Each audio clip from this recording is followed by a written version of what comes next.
Question of wait and see. That is a conversation that we are going to have here as we look at the impact of U.S. tariffs on the global economy and how the world is likely to respond to these new tariff measures.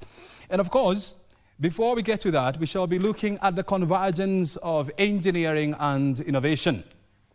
The artificial intelligence, the Internet of Things are upending what we have known to be as the tradition sectors. But engineering has not been spared either. And so the question is, how is it coping? Good morning and thank you for joining us. It's coming to 10:02 and you're right on time for Biz Check. We are live from our national headquarters, the broadcasting house. We have done these for almost a century and you know we can't get it wrong. You're right on time for the greatest show this side of Sahara. This is Biz Check, where we discuss policies and projects. My name is O'Brien Kimani. At O'Brien Kimani is my Twitter handle. I have in studio engineer Makoha Okere. He is the man in charge of compliance and enforcement at the Engineers Board of Kenya. He'll be giving us more details on how the sector is being impacted by Internet of Things as well as artificial intelligence, among other innovations that are coming up on a daily basis.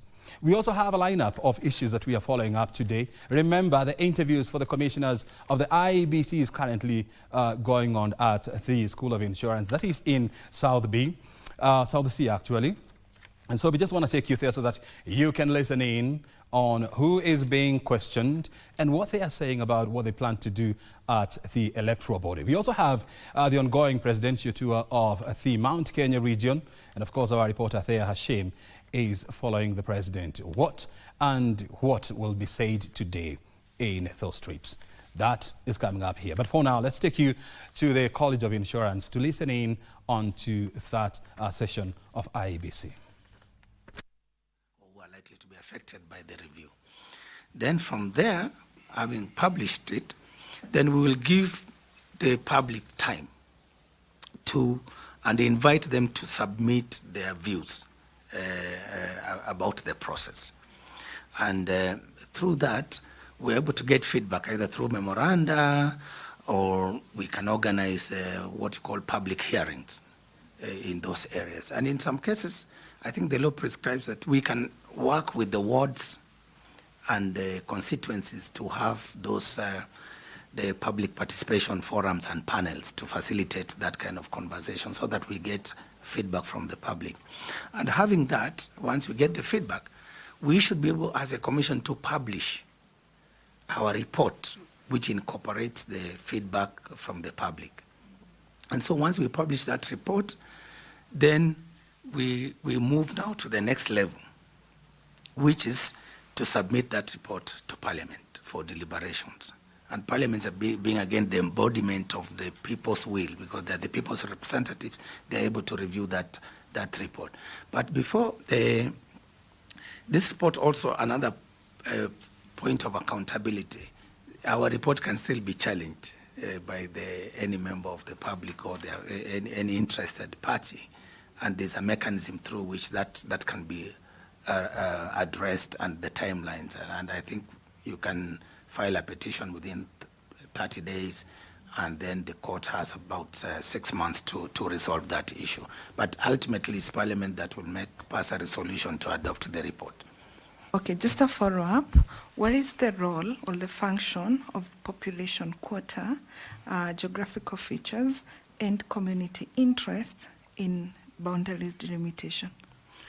Thank you. I think those are now the parameters. Those are the factors that have been specified in the Constitution and in law that as a commission, we need to consider, because boundaries is about geography, it's about the people who live there, and it's about other interests, socioeconomic, cultural, and historical factors or ties. So those are the factors we look at, so that even when we're inviting the presentations or representations from the public, we're able to tell them, tell us, based on your understanding, the geography, the people who live there in terms of their numbers, but also something I'd forgotten. We will need to work in that process with our Department of Surveys in terms of the maps, but also the Kenya National Bureau, the bureau is responsible for population census. So that then we get the population, the numbers, we get to understand the quotas, because each constituency has a certain population quota. Then we need to understand, to work with to understand all those geographical features and what have you. But also considering, in terms of our work or this review, we need to look at also urban populations and also rural populations, the densely populated and the sparsely populated. So all those factors will be part of our engagement with the stakeholders. Thank you. Thank you so much, Mr. Ithekon. I wish you well, and thank you, Chairman. Yes, thank you very much. Let me ask Ambassador Koki to ask some questions. Those are the images of what's happening at the College of Insurance, where the interviews for IEBC commissioners is taking place. It is day 4 of those interviews, and remember, they're going all the way up to the 24th of this month. But of course, as a national broadcaster, we'll keep you posted on who is being interviewed and what they are saying, and of course the final report.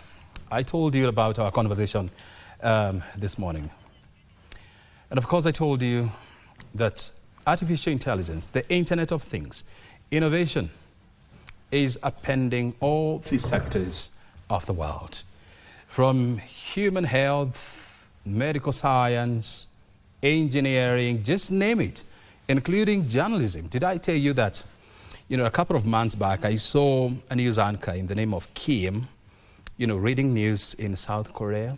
Yeah, it's happening. I mean, disruption is across the board. And that's why this morning we just want to have some form of conversation around the nexus between engineering and artificial intelligence, and how this industry is coping and how.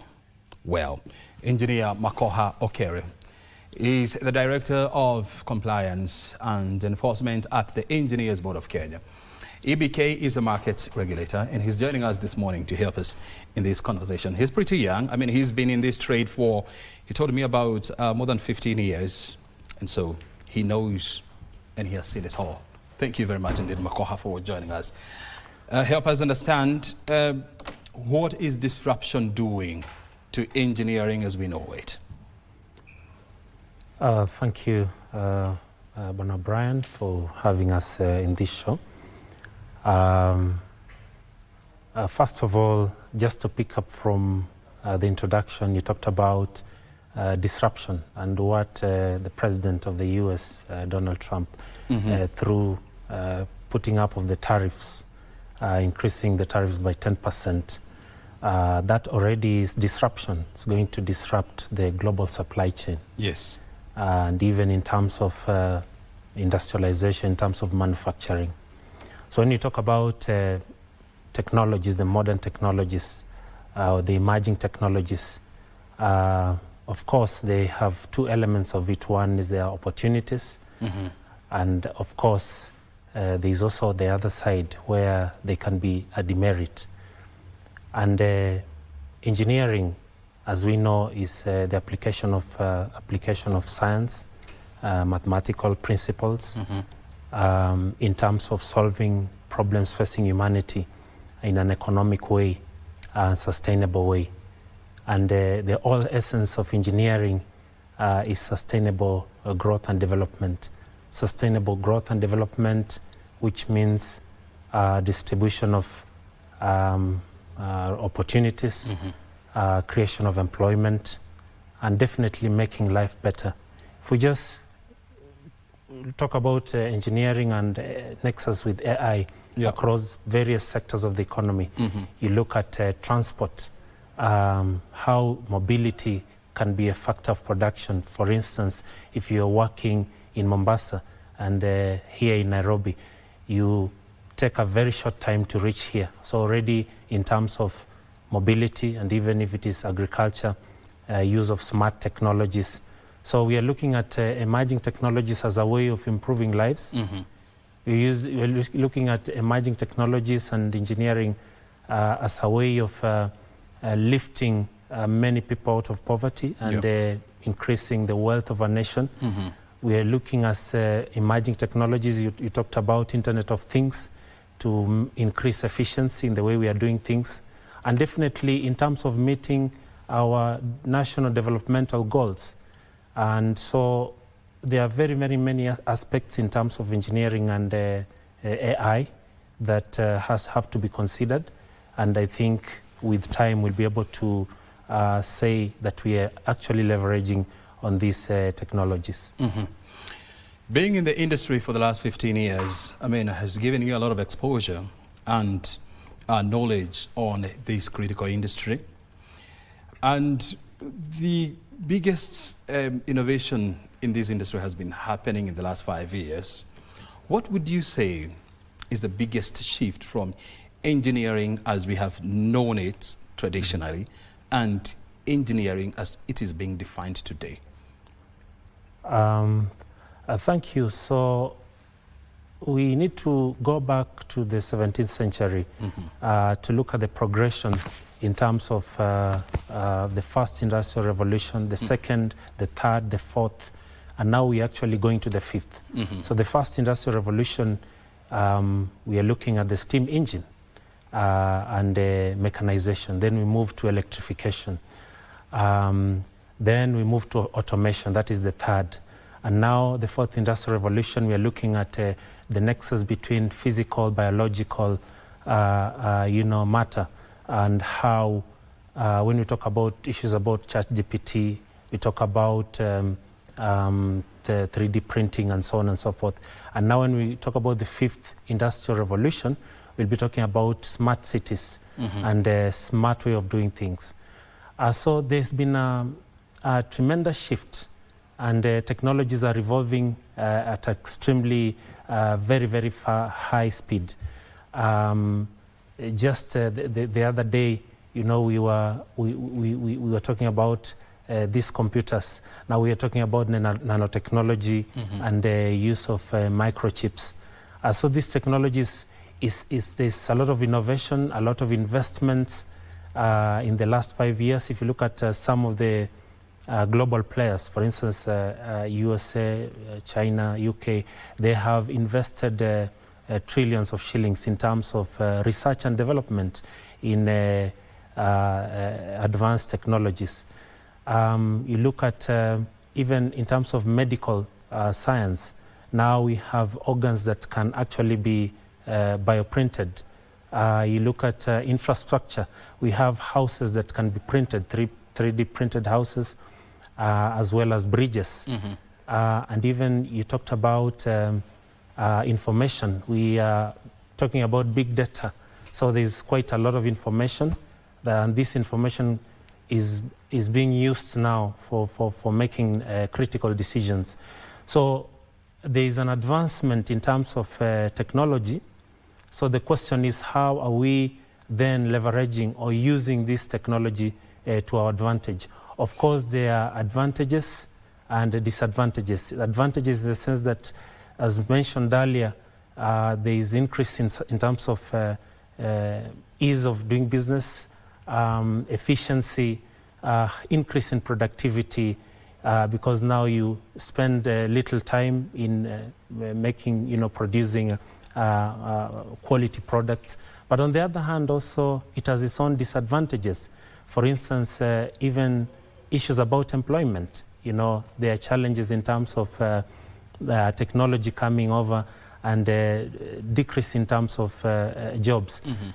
There's also another challenge in terms of digital divide, because you find we can call it probably knowledge slavery, because we have countries that are advanced in terms of technology, and we have countries that are still lagging behind. So he who owns data then controls the world. So we find that we are still trying to catch up with this evolving technology. I think in our country there's and this is being made by the fact that we are consumers of technology. I mean, when you look at our production of innovation, it's negligible, at the global stage.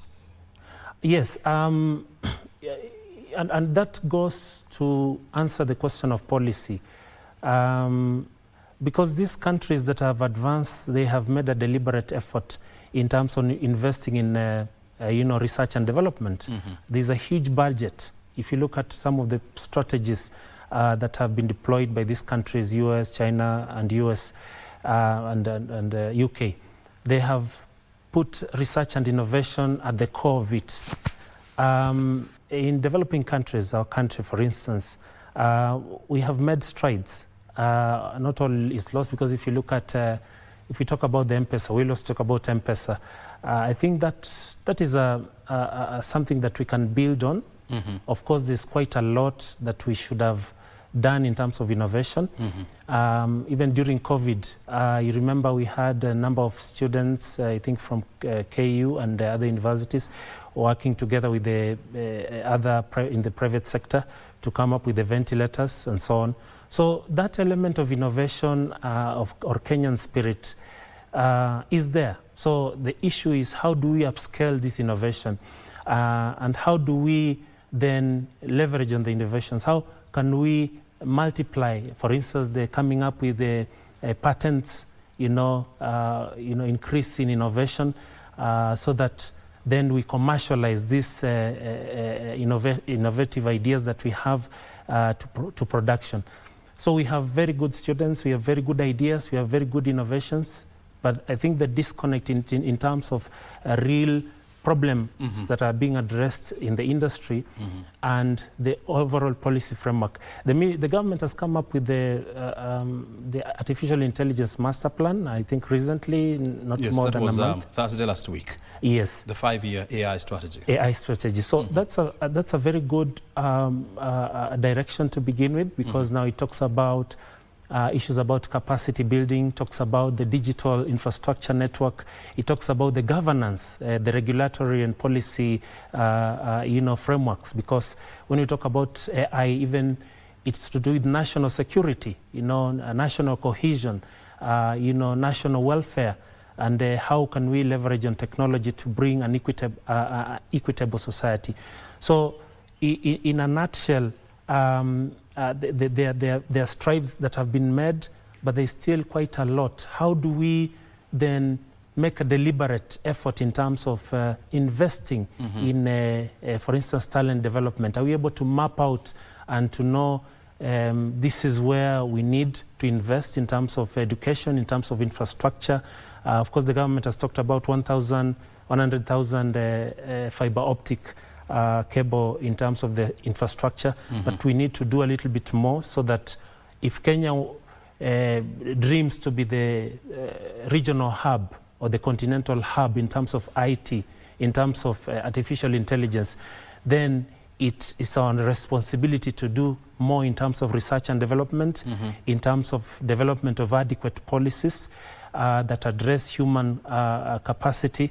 For instance, even the young population, we have a median age of 19 years. So these are the people who can actually drive change and use artificial intelligence to solve problems that we have, for instance, food security, even climate change. If we harness our young people to be able to address these challenges that we are facing as a nation through AI. So I think what needs to be invested more would be the enabling environment, in terms of funding, in terms of the policies, and in terms of, linking the academia with the industry to be able to spur and have sustainable development in our country. You have mentioned countries, that are charting the way when it comes to innovation, artificial intelligence, Internet of Things. China is a leader in this, the US, South Korea, yes. Germany, among other countries. Yes. And when you look at the gap between application of innovation between the rich nations and the poor nations, yes. I mean, it's very wide. And so what do we then need to do to ensure that in the engineering field, we close that gap as fast as possible? Thank you. It is true that the countries that have invested, as I mentioned earlier, they are way ahead. And these are deliberate government efforts by these countries to invest in the emerging technologies. And in terms of artificial intelligence and emerging technologies, of course, there's still a long way to go, but this gives us an opportunity as a country to close that gap. Why? Because we have an advantage in terms of the young population that we have, that we can actually work in terms of knowledge and talent management. We are talking about also the regulatory framework, as mentioned, in terms of getting the right policies and the guidelines to develop and leverage on this. Just to bring the message home, UK 2023, they came up with a strategy by 2030 in terms of ICT, and they are investing close to 60 trillion Kenya shillings, UK. China, I think, also is close to 65 trillion Kenya shillings. The question is, how much as a country are we investing in terms of artificial intelligence and emerging technologies? How much is in the budget? If you look at the budget policy statement recently, how much is it going in terms of artificial intelligence? So there has to be deliberate investment in terms of putting the infrastructure, because now for us to have a competitive edge as a country, as a nation, to have a competitive edge in the continent, we need then to address those particular issues in terms of digital infrastructure, that we are talking about connectivity, that as many people as possible get internet access, and an aspect of inclusion, because now we are talking about other areas in the country that are not, they are not able to get internet access. So we're talking about digital inclusion, so that no one is left behind. So that is one. Secondly, we talk about some of the policies that we are going to develop. We have a policy framework that we can evaluate to the very end. For instance, the hubs that we are developing, and as a country, are we able to quantify and say, out of this rollout of this digital infrastructure system, then we're able to have this number of startups. If there are 1,000 startups, they've been supported, and they've been able to grow, exponentially. And these are the number of patents that we have actually produced as a country through research and development. So it has to be deliberate.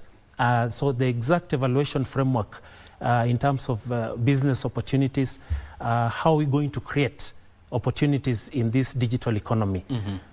So that is the second thing. The third thing is to link problem solving, the current problems that we are having as a country, whether it is in terms of food security, whether it is water, whether it is industrialization.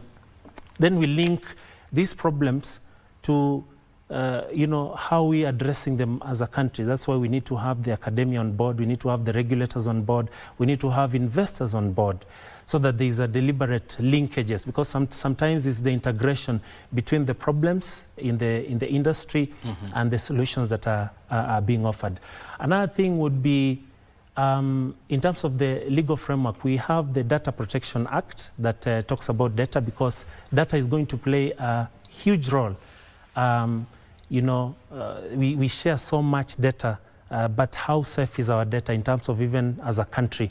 So we need to address the issues about data. How can we leverage on data to make informed, data-driven, evidence-based decisions?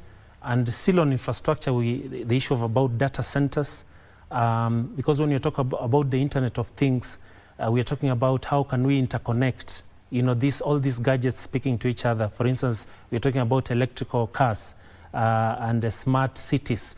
But when we talk about smart cities, let's give a practical example here in Nairobi. We have the boda, and the boda culture. We are talking about roads, we're talking about footpaths, we're talking about even the river itself, Nairobi River. So when we talk about Nairobi being a smart city, what is going to entail for it to become a smart city? One is to have an integration in terms of even the roads that we're having, where we have the non-motorized transport system, cleanliness in terms of the city, and even the broadband connectivity. And even the culture, because for instance, when we talk about smart infrastructure and smart vehicles, and then we need to deal with the border culture. So all these require integration in terms of planning. You've seen instances whereby a road is constructed, and then after a while, there's need to other service providers digging up to lay cables and all that. So that one also interferes with the resilience and the lifespan of this particular infrastructure. So there has to be an integration in terms of planning and the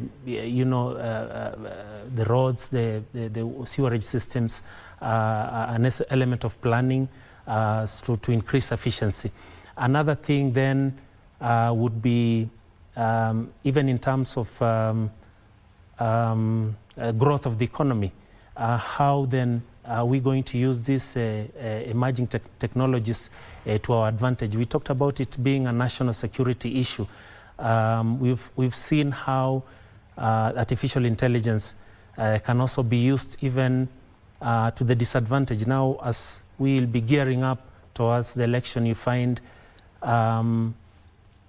people will start using misinformation. We have deep fakes where there are voices that are imprinted to send a wrong information. That is one. We have cyber crime and cyber security. We have people, especially in the financial sector, where people have lost quite a lot of money. So there's quite a lot even in terms of cyber crime and cyber security that needs to be dealt with. Finally, there's also an aspect of mental health because too much of AI, too much of technologies, too much of the phones that we have, it also brings an element of mental health. So what is the balance? What are the ethical considerations of AI?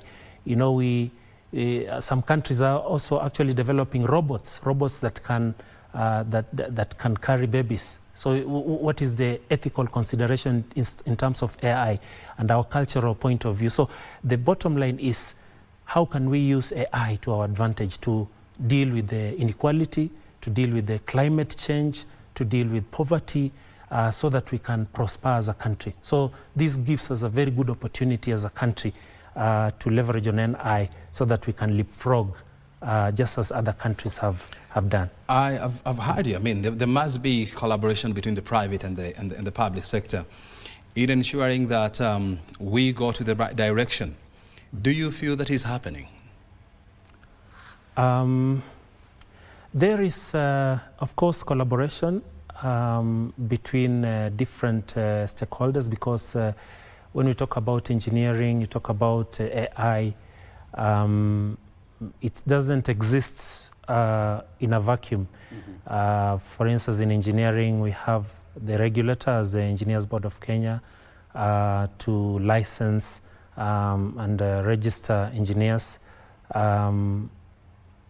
Then we have the academia, who produce these engineers and other professionals in that space, in the industry, AI. Then we have the private sector. We have the policy makers, who are the very, very important, who are actually developing these strategies and policies.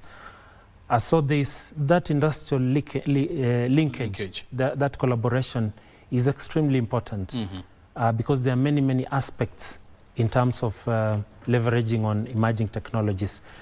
There is a lot that has been done, but so much more needs to be done, especially on the policy framework and the issue about capacity building.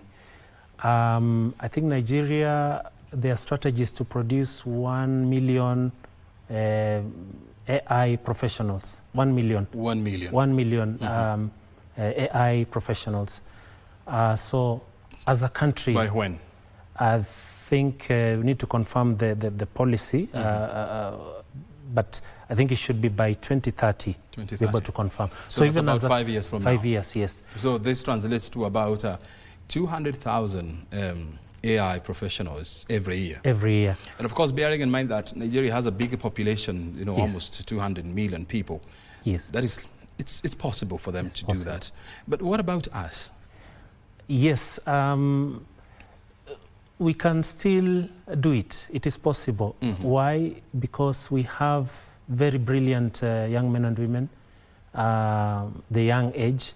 As you know, there's a Kenyan spirit where if you find any Kenyan in a very far part of the world, this Kenyan will find him, he's thriving, he's solving problems. Kenyans generally are engineers. So how can we then tap and leverage on this young population? How can we make it deliberate? And we talk about exporting, people, our brothers and sisters, they go to work in the Middle East. Most of the time they work in hotels, they work in this as house helps and so on. Why can't we change that and change that mentality and produce a workforce and produce AI professionals?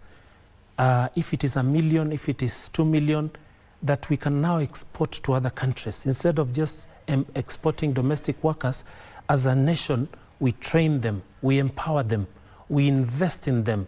These Gen Zs, we invest in them so that they can go out in the country and actually solve many problems, and that will be a foreign exchange to us. So we can actually produce India this. is really doing that in a big way. I don't, and I support you. I mean, I don't see the reason why we cannot do that. We have the advantage of demography. I mean, Yes. you have a population of, majority of Kenyans are between the ages of 17 and 40 years. And so we have an opportunity whereby we can start exporting qualified and professional labor into the global labor market. But saying these, Yes. You see, when you look at, for example, the Engineering Act, it was last reviewed when, in 2012?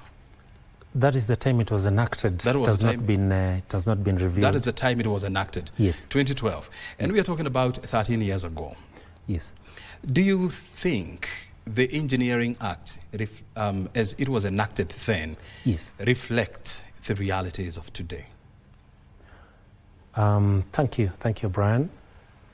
Well, I think the most important thing is what we've learned, even COVID taught us, is the need to be agile, the need to be flexible, the need to adapt with the current and future needs. And when the Act came into place, at first, Brian, the engineering was regulated under a previous act, that's CAP 530 of 1969. Yes. Then came Vision 2030. 1969. 1969. So all along it has been it was the Engineers Registration Board, which was registering engineers and technologists and technicians. Now, when the late President Mwai Kibaki developed the economic recovery strategy, the ERP. Yes, ERP. And then coming up with Vision 2030. Now, based on that also, engineering The ERP had was to, in 2004. Yes. Up to around 2010. Yes. Then we embarked on a Vision 2030 implementation. Yes. We're supposed to go all the way up to 2030. 2030. So now also the board sat down and looked at the strategic direction the country is taking. So the Engineers Act of 2011 was now developed to have a broader view in terms of mandate, because it's more than registration, it's also developing and regulating the overall practice of engineering. And engineering cross-cuts all the sectors of the economy, whether it's ICT, whether it is energy, transport, agriculture, food, blue economy, name it. So now we have in our register engineers from all disciplines. We have marine engineers, we have mechatronic engineers, we have aviation engineers, we have electrical engineers, mechanical engineers. So to answer your question, Brian, I think in terms of future, because the jobs that we are talking about now, in future, some of the jobs will be non-existent. Yeah. For instance, even, you know, right now we have chatbots. There's a hotel, I think is in China or South Korea, where you just go in, there's no reception, there's no receptionist. You just go in, you maybe face recognition or biometrics, then you go to your room, and then in case you need food, you just log in on the computer, and then there's a robot that brings you food or water, and even servicing of food. So you find only one person or two people in the hotel. So you see where we are going. We are talking about robotics. We're talking about you know, search engines and so on and so forth. So now, as a country, we'll need to consider the kind of problems that are going to come or opportunities that are going to come, so that then we align ourselves to the global best practices, and then we may need now to amend so that we look at these are the kind of professionals we are going to have. For instance, as an electrical engineer, you know, there are so many sub-disciplines, even in electrical engineering. You see, we have telecommunications, we have electronics, you know, even power systems. Now, even as we are talking about AI, there are going to be even more specialists. Of course, the electrical principles, the engineering principles, they remain the same. But now we are going to have, probably in future, we may have AI engineers, you know, robotics engineers, you know. So we will be able to cross the bridge once we reach there. But I think as a country, we need to put that in mind, that in future, some of these jobs, even for instance, our learned friends, and this is with respect to, you know, we may be having a situation whereby we have AI advocates, okay, or AI secretaries. Well, they are happening. Yes. They're in China. They're already there. Go to the city of Nanjing or Shenzhen. Yes. You find everyone there. And that's why we need really to discuss about, when we talk about the future. Yes. The future of technology is not 5 years from now. It is not 2 years from now. Yes. The future in technology is tomorrow. Because every day technology is changing and taking a different phase, and of course, interfering with our everyday life. Yes. And so when you look at engineering, as it is now, you know, the different disciplines in engineering, Yes. which sector do you think is mostly affected or is likely to be affected by artificial intelligence in the next 5 years? Thank you, Brian. So the future, you said, is tomorrow. I would like to still add, is not only tomorrow, but the future today. is now, is actually happening. And more or less, all the sectors of the economy are going to be affected by AI and the emerging technologies. All, probably it's going to be the magnitude or to what extent technology is going to affect. Because if you talk about infrastructure, as mentioned earlier, we are talking about 3D houses, you know, 3D houses that are printed. We're talking about bridges, 3D printed bridges. You talk about fintech, financial sector, you know, now we are moving towards Bitcoin and so on and so forth. Let's talk about even medical engineering. You have telemedicine, whereby even a surgery, of course not all of them, but a surgery can be performed, you know, under instructions, probably from someone living, a doctor who is far, and then there are very highly specialized equipment and robots that can increase precision. You know, talk about agriculture. We're talking about smart farming and smart agriculture. We are talking about sensors.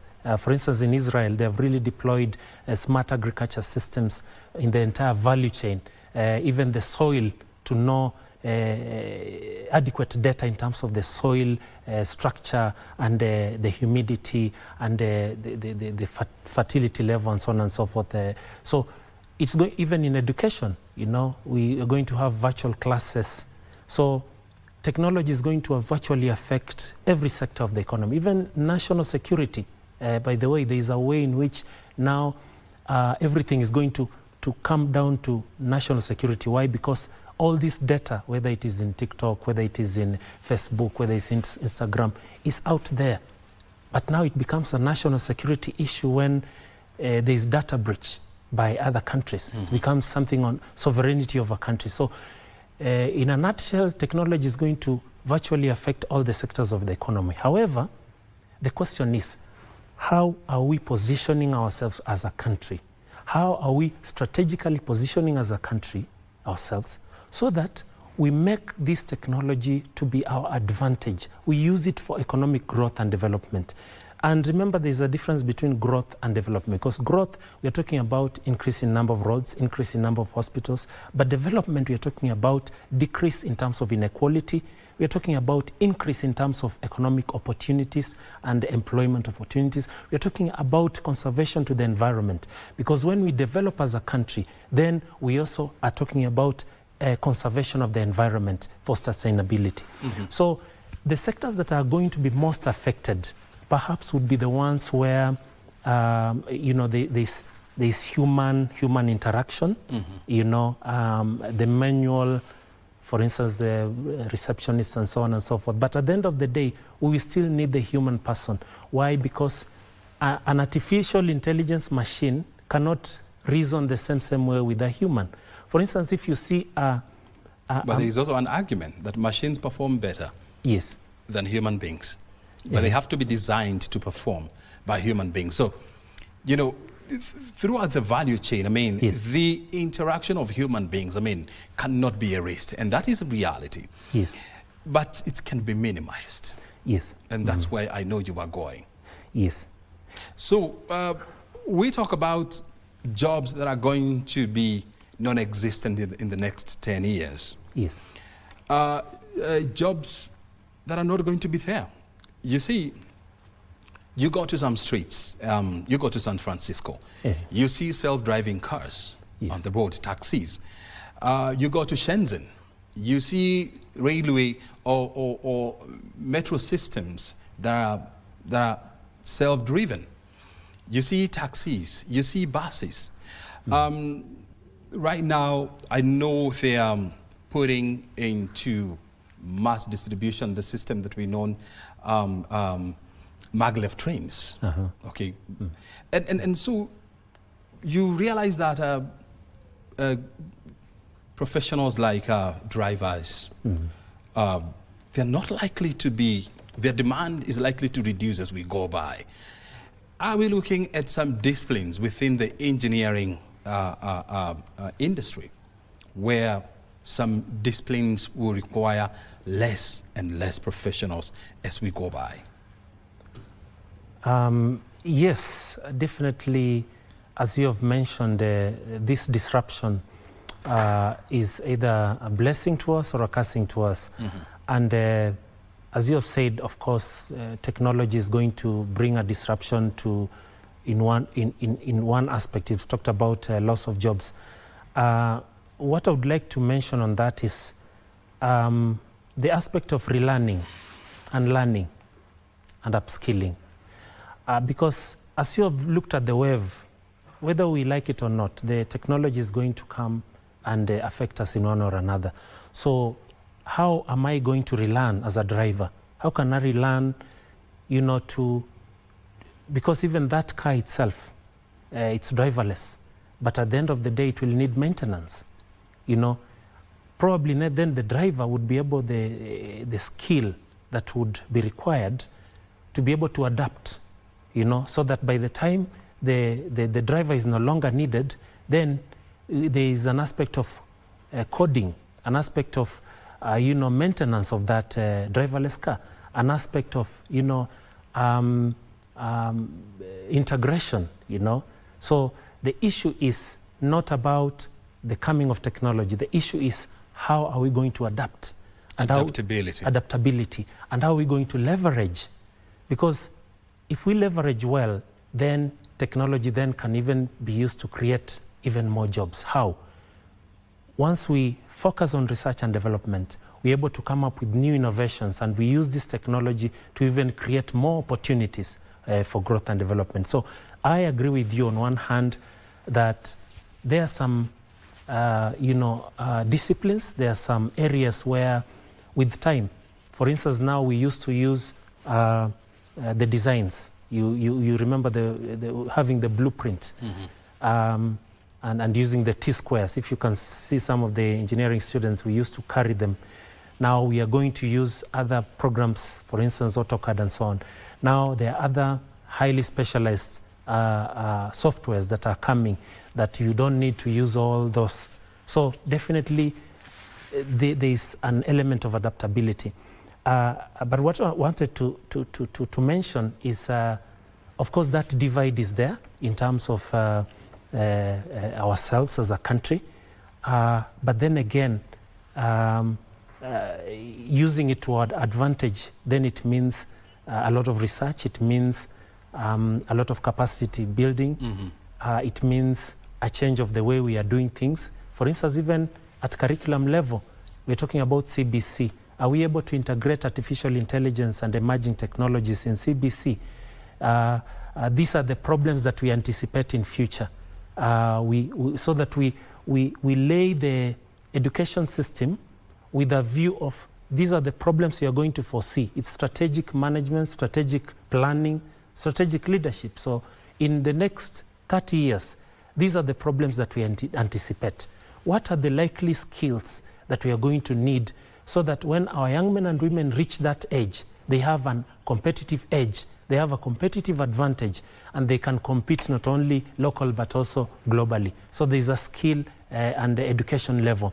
The second thing then would be at the, as we mentioned about the policy level, as we probably talk about coming up with a policy on AI and the legal framework. I'm sure the ICT ministry is working on that.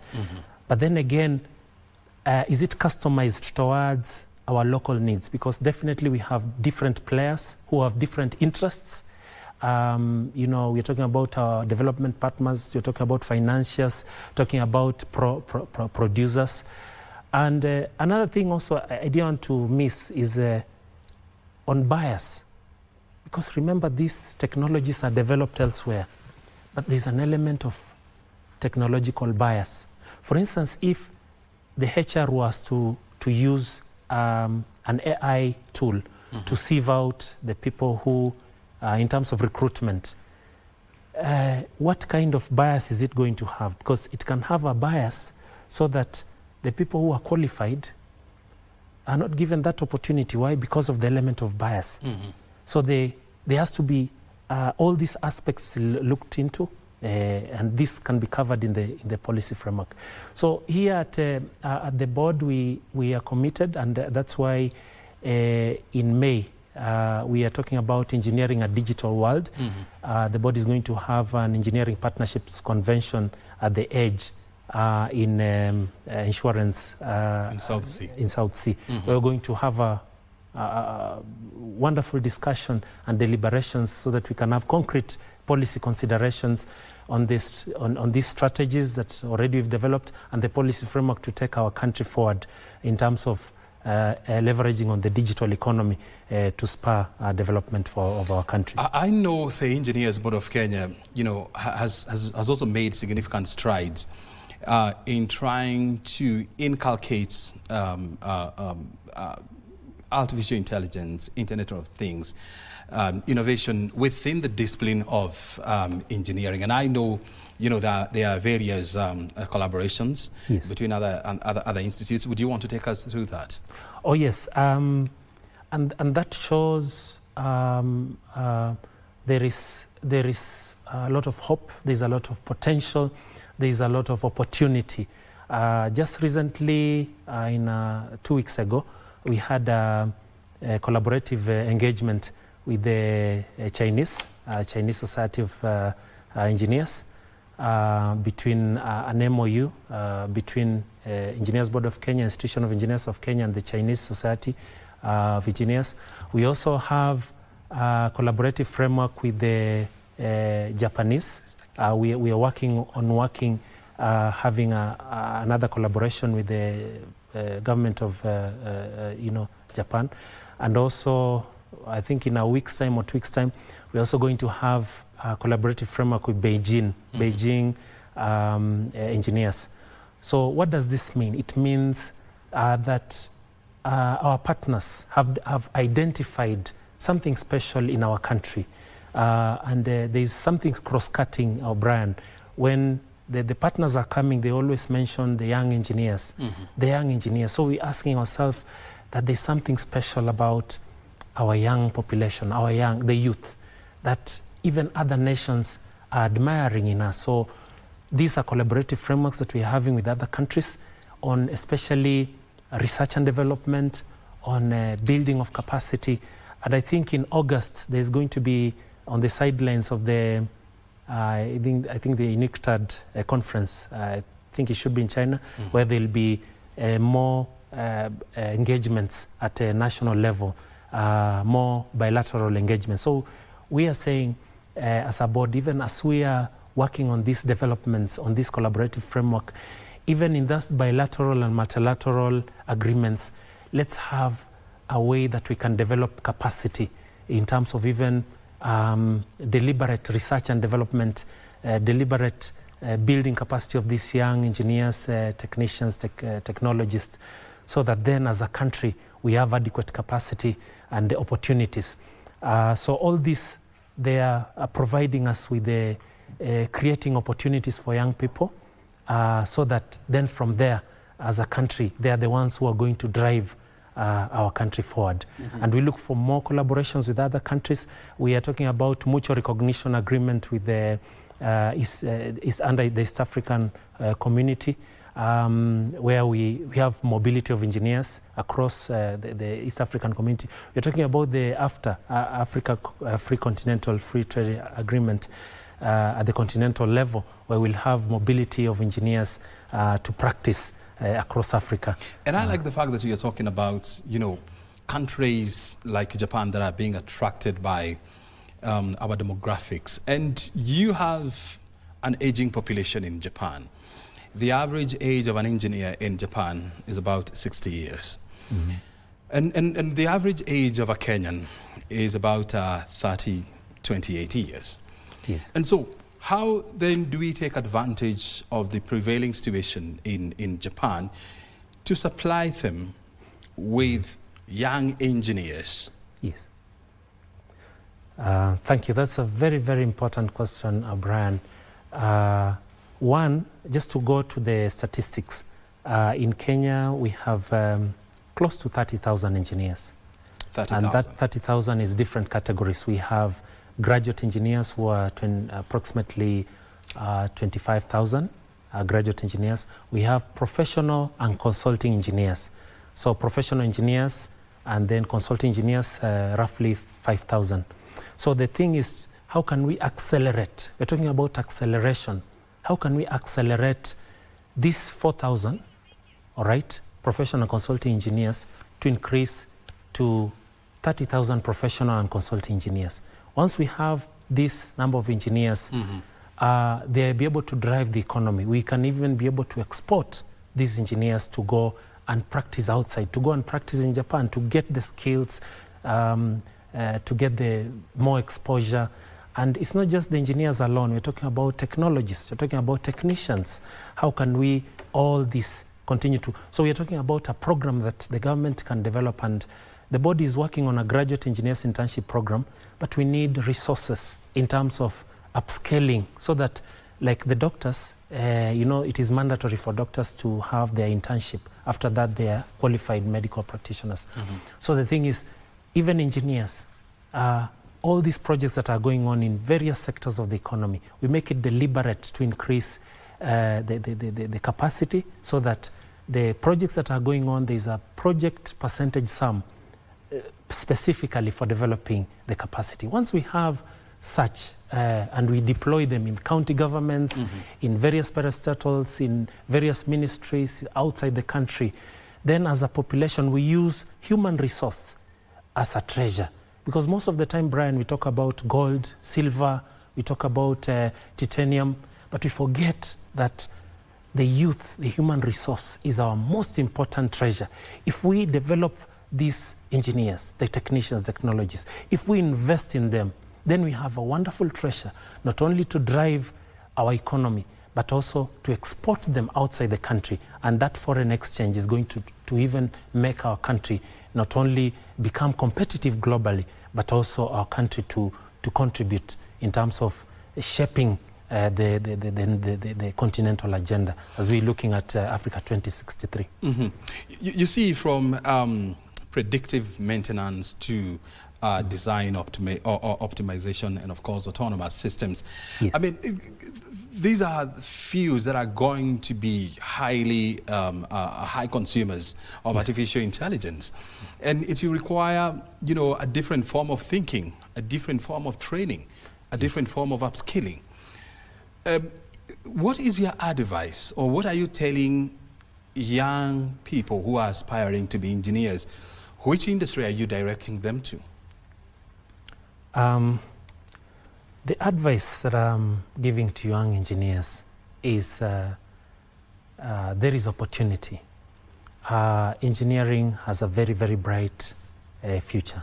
Even though there are challenges, you know, some of them to do with policy gaps, some of them to do with the you know, institutional gaps and so on. For instance, even the structure at the county government level. Why I'm saying policy gaps is because we need to have county engineers in every county, you know, and in every municipality to have engineers, adequate number of engineers. So that is a gap. But what I'm saying is there are opportunities that young engineers can leverage, and that requires us to go a little bit further, even as you are doing your studies at your different schools, and not just engineers alone, but even other professionals. It will require us to go a little bit extra mile as learners in terms of our studies to get the principles. But I would encourage you to think and go an extra mile. Some of these entrepreneurs, for instance, we talk about Bill Gates, we talk about Mark Zuckerberg. When they were still in the university, they were able to come up with the innovations. They were able to come up with companies. So I would encourage our young engineers, students, to not only, apart from the studies, which you're doing very well, to start thinking about the problems that you can solve in future, to start thinking about entrepreneurship, so that we need to have engineers not only who are just good technically, but also entrepreneurs, so that they are able to solve problems facing society, they're able to run businesses, they're able to be employers, because we are talking about unemployment, and engineering can bridge that gap by coming up with ventures, coming up with the entrepreneurship, making entrepreneurial. So the message is there are many, many problems facing society, whether it is climate change, whether it is food security, whether it is issues about water and so many gaps. And for engineering, that presents an opportunity. Those challenges are actually opportunities to solve the problems. His Excellency talked a very good plan, the bottom-up economic transformational agenda. Mm-hmm. If we just talk about it and relate it to engineering, bottoms up, in my view, is the local mwananchi producing, stuff. Let's say if we talk about Mamboga, producing tomatoes, producing, onions, producing, then all these are able to be consolidated. Then we have a system where there is value addition. So we are talking about producers. We need to try to shift from our mentality, our mindset, from a consumer economy to be a producer economy, so that even at local level we are producing onions, we are producing potatoes, we are producing whatever produce we have. Then we have value add, so that local production is going to accumulate and even to have at national level. Then we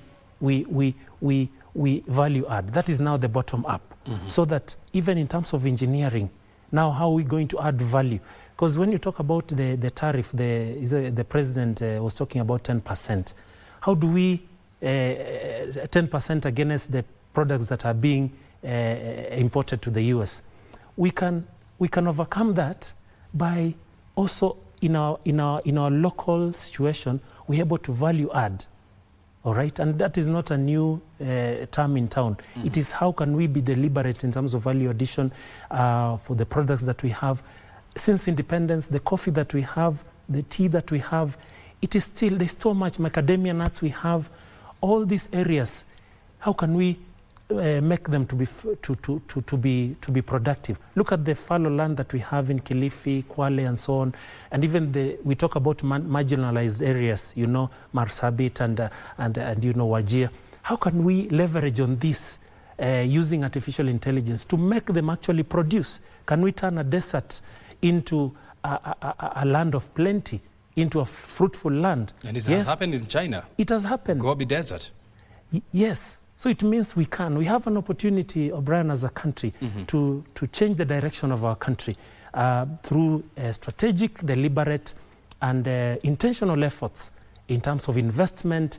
You know, there's a lot of governance issues, definitely, as a country. We are grappling with governance issues. We're talking about even financial management, because all these losses that we see, budget deficits, taxation, when you talk about the informal sector, you know, Kibandaski economy, you know, informal sector, all this can contribute a lot in terms of the GDP and in terms of the growth and development of our nation. How can we involve all these sectors? How can we involve the blessings that God has given us in terms of land, in terms of people, in terms of even our beaches, you know, Mombasa, the waves? We can turn that tidal energy to power our nation. We talk about Turkana, their water aquifers. Can we leverage on that so that we can become water secure, we can be food secure, and therefore as a nation we become a nation that lifted its people out of poverty and our people are able to prosper. So if we leverage on engineering and artificial intelligence through the deliberate policies, through governance and through talent development and investment, then we can turn the tide and make Kenya to move from third to first world country. Very good. I mean, if you're just joining us, we're having, you know, very great conversation here with Engineer Makoha Okere. He's the director of Compliance and Enforcement. Compliance and Enforcement. Oh Lord, I lost that word. He's joining us this morning so that he can help us understand the nexus between engineering and innovation. And we are talking about artificial intelligence, Internet of Things. And of course, this is really upending the traditional sectors as we know them, from agriculture to engineering to medicine. I mean, no market is safe from the interruptions, you know, caused by these new innovations. And that's why, you know, the conversation this morning that we're having here is how do we as a country enhance our adoption and, of course, our absorption of technology so that we ensure that we stay on the same line with innovation as well as development. That is the conversation we're having here. And I also just want to alert you that in the second hour of this conversation, we'll be discussing the Trump tariffs and their impact on countries like us, and of course how the world is responding to this. Remember also the president is on a tour of Mount Kenya counties. And our reporter, Abdiaziz Hashim, is, of course, tailgating that trip. And, of course, we shall be going there so that we can get to hear from him what to expect today. This is the kind of conversation we're having here. You're watching BizCheck live from our national headquarters here in Nairobi. We are taking a short break, and thereafter, we are back with more.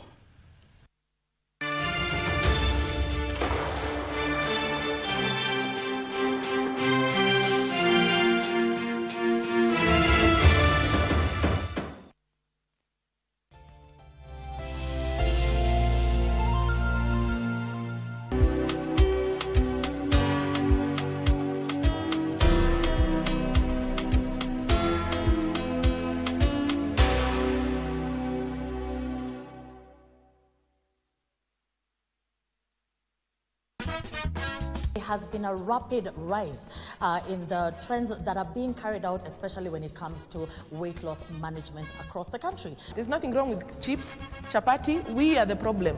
We consume them in copious amounts and we hope that they don't make us gain weight. The program that we have is the metabolic balance, which is a similar program where it's designed a particular diet, and it goes on for about 6 to 8 weeks, and then you're going to maintenance phase.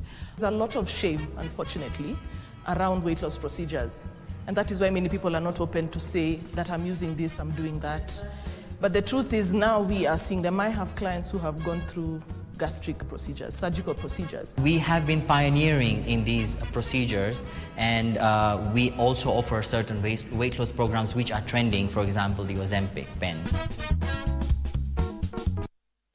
The world of governance is vast and can be alien to the ordinary man on the street. Critical issues are going to be discussed. From white papers to policy positions, it is easier to get lost in the labyrinth of words.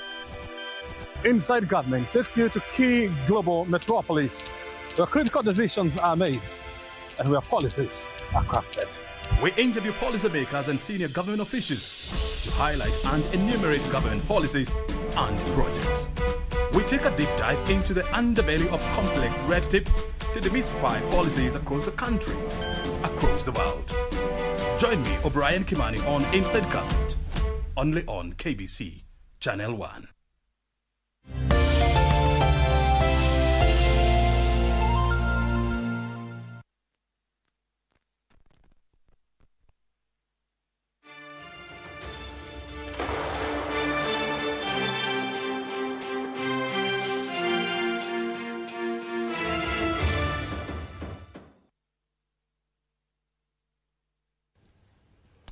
Welcome back. You're watching BizTech, and of course we are live. I mean, the first hour is gone.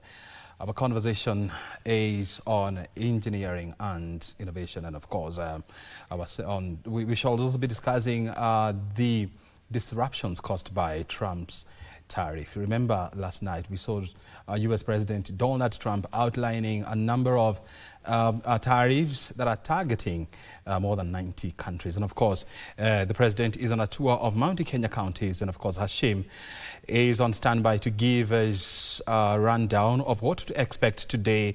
Hashim, thank you very much for joining us. What do you want to tell us at this moment in regard to the tour of the president to the mountain counties?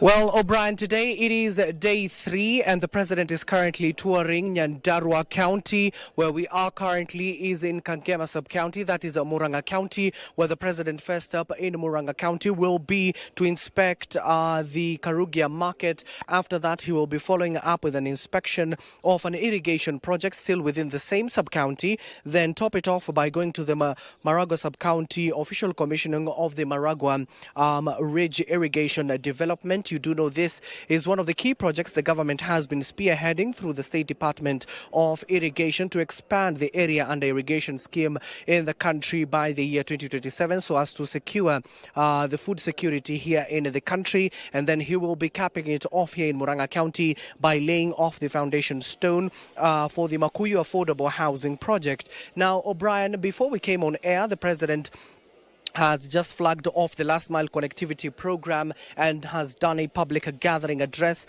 at the Juakali stage. He started off this morning at the Nyandarua Central Sub-County with the inspection of the Mashujaa Hospital Complex, the JM Karaoke Memorial Hospital, with the president, of course, flanked by the leader's wife. You do know what he has done, tremendous what he has done to this particular country in a number of areas when he served in his capacity of leadership. The president vowing there that through the Social Health Authority, the residents not just of Nyandarua County but the neighboring counties as well will be able to get adequate services through the various medical schemes that are within the Social Health Authority. He capped it off by telling the residents there in Nyandarua County to at least ensure that they have registered for SHA. He slowly made his way to the last mile project. Of course, after launching it, he did a public gathering address at the Juakali stage where the president has reiterated what he started off in Laikipia and in Nyeri County, telling the residents that they should not allow people to come in between them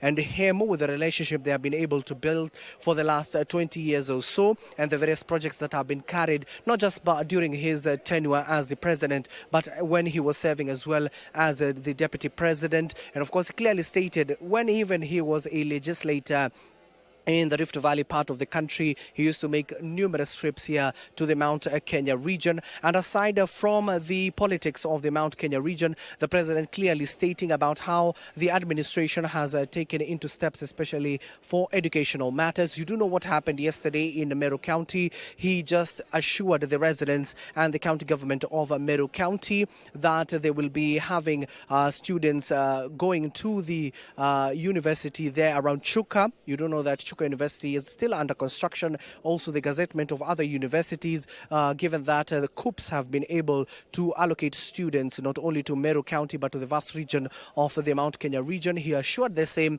in Nyandarua, clearly telling the county government that the students who have been allocated to Nyandarua County will be taken over by the University of Nairobi first before the university in Nyandarua comes to fruition, so that it can ensure that the people of Nyandarua receive adequate information and education, of course, to eke a living from that particular aspect of it all. You do know the president has also been stating that the Mount Kenya region will receive at least 87 new markets, which some are still operational, others are still being constructed, and some have been completed and ready for occupancy. The president clearly stating that those markets will be very crucial, especially for this particular region. In Nyandarua County, you do know agriculture is their main source of income, and here in Murang'a as well, especially when it comes to the tea and the coffee sector, which the president clearly stated yesterday in Meru County. He has ensured that he has combated cartels within the tea and coffee sector, so that it can make that particular cash crop very vengeful for the very good for the farmers, so that they can eke a living out of it. You do know the sector has been riddled with a lot of challenges, not just from the cartels, but adequate supply of funds and as well as purchasing of those particular crops, with the president clearly stating that the new prices will be ranging around 110, 130 Kenya shillings, so that the farmers can earn. So that what was witnessed during his western tour of the country, where the sugarcane farmers were able to receive adequate bonuses from their earnings, from what they reaped, so that they sowed at the end of the day, that will be similar for tea and coffee farmers here in the Mount Kenya region. Shortly afterwards, the president has also spoken to the matter of unity, which has underscored numerously since the start of his trip in Laikipia, in Nyeri, as well as yesterday in Meru and Kirinyaga. Even today, he has reiterated the same in Nyandarua, and most likely he will reiterate it again here in Murang'a County in terms of ensuring leaders should be focusing on delivering their mandates. They still have around 2.5 years to the next general election, which is in 2027. He clearly stated that he's not focusing on a re-election right now. What he's doing, he wants to deliver his promises that he made not only to the Mount Kenya region. You do know, once the president has been able to tour across the country, Mount Kenya region, as you've heard earlier on this week, where he clearly stated that he was not negating to come to the Mount Kenya region. A lot of issues arose. He had to tackle them, and the other regions that did not have the opportunity to see the head of state and what the head of state has been able to do for them at the end of the day in their respective regions. So, O'Brien, there's a lot to cover here, especially when it comes to agricultural matters. The president clearly stating that is the focus of not only the national government but the county government as well. As usual, he's flanked by numerous leaders, led by none other than the Deputy President, Professor Kithure Kindiki, a host of cabinet secretaries. Earlier on, you saw the Agriculture Cabinet Secretary, that is Mutai Kagwe, who assured the residents of the Mount Kenya region, not just people of Kieni, Nyeri, but across the Mount Kenya region, that they will receive fertilizer at the end of the day and at an adequate price, an affordable price. You do know that the president, through his administration under the Better program, was able to reduce the fertilizer to 2,500 Kenya shillings to boost food production here in the country. With the president clearly stating that this project not only being worked on by the collaboration of the national and the county government, but a host of donors as well as interested parties in the the private sector have also come on board through the PPP so that they can ensure that the residents, whatever they were asking for, has been received. Now, the president will be arriving here at exactly through after the afternoon session. When after he arrives here, the afternoon session, he'll be inspecting this particular market that is currently still under construction. As and when it is ready, it will be serving the farmers around here. As you can see even behind me, a lot of tea, a lot of bananas here being grown in Murang'a County. After that, he will be going now to be launching one of the major projects that is under the bottom-up economic transformation agenda, which is the affordable housing project. You do know that through that particular project, it has been able to employ a number of youths from that particular area, with the president even directing the cabinet secretary for lands, that is Alice Wahome, and the principal secretary for housing, that is Charles Hinga, to ensure that the materials that are being sourced for the constructions of not only the affordable housing projects but the markets should be coming locally, so that it can boost the businesses of the people who are within Murang'a County. So do not worry, O'Brien will be giving you a 360 degrees of what the president will be doing here in Murang'a County. He is still in Nyandarua County. When he finished flagging off the last mile connectivity program, he will be inspecting the All-Kala affordable housing project, a similar project that is being carried out across the country. And then he will be finishing off in Nyandarua in just a few through the North Kinangop sub-county, laying the foundation stone for the engineer modern market. As I told you, the president has been underscoring this particular issue, especially clearly stating that 87 markets will be built across the Mount Kenya region. As and when the president arrives here in Murang'a County, O'Brien will be coming to you live. So back to you now. Good. I mean, Hashim there in Nyandarua County giving us a blow-by-blow account of what the president is expected to do today. And of course, remember this, his development trip to Mount Kenya region is coming to a close on Saturday. He's going to be there for 5 days and of course inspecting and inaugurating various projects in the counties of Mount Kenya. We'll keep in touch with Hashim just to give us an update on what's happening there. And of course now we are back in studio so that we can conclude on our conversation around engineering and innovation. Engineer Makoha Okere is the Director of Enforcement and Compliance at the Engineers Board of Kenya. He has been with us since 10 in the a.m. And of course now I want to hear from you before I leave you. What are your final remarks? Where do you see engineering going in the next 5 years? Thank you, Brian, and thank you for the very great show that we had today. So what I'm looking at towards the future, from where I sit and I look at the future, I see there is great potential in our country. I see the emerging technologies, as we have discussed, it's an opportunity. You look at how it can be used in terms of solving problems in agriculture, in the medical field, in terms of precision medicine, in housing, even as the president is touring development tour. Maybe next time would be printing the houses, you know. Printing affordable houses. Affordable houses. It's cheaper and faster. Yes, cheaper and faster. You know, a whole 18th floor, we just, you know, using emerging, we print it in a few, you know, it takes a very short time.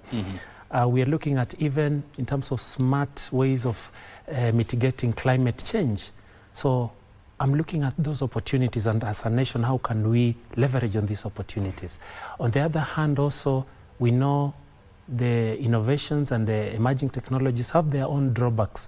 For instance, compromising national security, bringing a divide, a digital divide between the developed countries and those ones who are not yet developed, and even within ourselves as a country, bringing that inequality and issues about ethics, you know. But the issue is opportunities. I'm looking at opportunities. As a country, we need to overcome I would say, the fear of failure. You know, we have very good innovators, innovating every day. We have, the other day, I think someone from, was it Western, developed a helicopter or something. We had a small boy during COVID developed the dispenser, you know. I think it was a standard D5. So we have innovators within ourselves, but let's have that culture that we can nurture innovators. We can give them a chance. we can develop that innovation mindset, entrepreneurial mindset. So as I conclude, definitely in the next 10 years, 20 years, 50 years to come, there'll be disruptions. And that is, we need to accept that as a way of life. There'll be disruptions. New technologies are coming at exponential speed. But how are we going to leverage on these disruptions? You know, it's like a sail. You cannot force the direction of the wind to change, but you can adjust your sail so that you reach your destination. Very good. So even as a country, we may not change the force of technology, but we can adjust our plans, our investments, our policies. And finally, here at the board, Engineers Board of Kenya has mentioned, we are planning to have the EPC next month, where we'll be talking about engineering a digital world. So we'll be looking at how can we come up with these policies. And finally, I'm also, as a master's student in Strathmore University Business School, and also president of our class, we'll be looking at how can we leverage on the linkages between academia, policymakers, the body at the board, how can we help the government to develop the policies on artificial intelligence and the strategies that the legal framework, how can we work together, research, ecosystem, how can we work together to build on these, capacities for sustainable development, so that as a country we can, as the national anthem says, plenty be found within our borders, plenty of opportunities, plenty of resources, plenty of innovations, and plenty of ideas, and what else? And innovation. And innovation. Very good. Thank you. Engineer Okere. I mean, it's good to leave it at that point. Plenty be found within our borders, the wonderful words of our national anthem. It's great to have you this morning, and of course, giving us a bearing as to where this industry is going tomorrow and the day thereafter. Your time is highly appreciated, and of course, we're glad because of your insight. Thank you. Thank you for having us. Very good indeed. I mean, we've been talking to Engineer Makoha Okere. He's the Director in charge of Compliance and Enforcement at the Engineers Board of Kenya, giving us a hint of what is happening in the engineering industry and how this critical industry is being impacted by innovation, artificial intelligence, as well as other emerging issues. I mean, you're watching this check.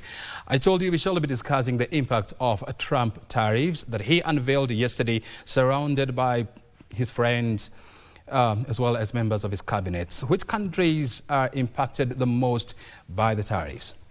That conversation is coming up here. And of course, now we want to take you back to South Sea at the School of Insurance, where the IEBC Commissioner's interview is currently going. Let's listen in before we come back with our conversation around Trump tariff and their impact on our economy. Commission, IEBC Commission, you have a notebook and a pen and some water, so feel free. We will be able to take you through a brief session shortly. I want to invite my colleagues here to introduce themselves, and then after that we will come to you. Linda, please. Thank you, Chairman. Good morning, Madam Farida. Good morning. Good morning. Thank you. My name is Linda Kiome. I serve this panel as the Vice Chair. Let me take this opportunity to welcome you and to make you feel relaxed. Thank you. Farida. Assalamu alaikum. Wa alaikum assalam wa rahmatullahi. Naitwa Bwana Andrew Tanui, mwanachama wa chopo hili la uteuzi, na karibu. Farida, naitwa Caroline Kituku, karibu. Asante. Ujambo. Sijambo. Farida Sheikh. Naam. Mimi naitwa Adam Solo. Ni mwanakamati wa hili jopo la uteuzi.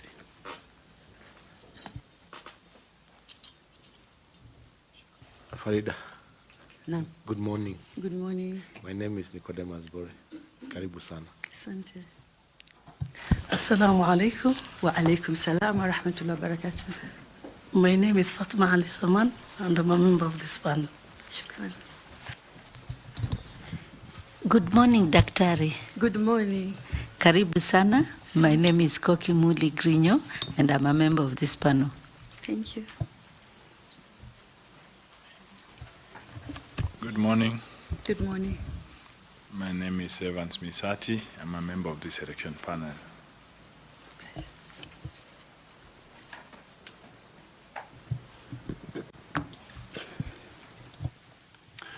So now we come to you, Farida. We request that you introduce yourself, detailing a brief profile of yourself and why you think that that profile is suitable for the position of commissioner at the IEBC.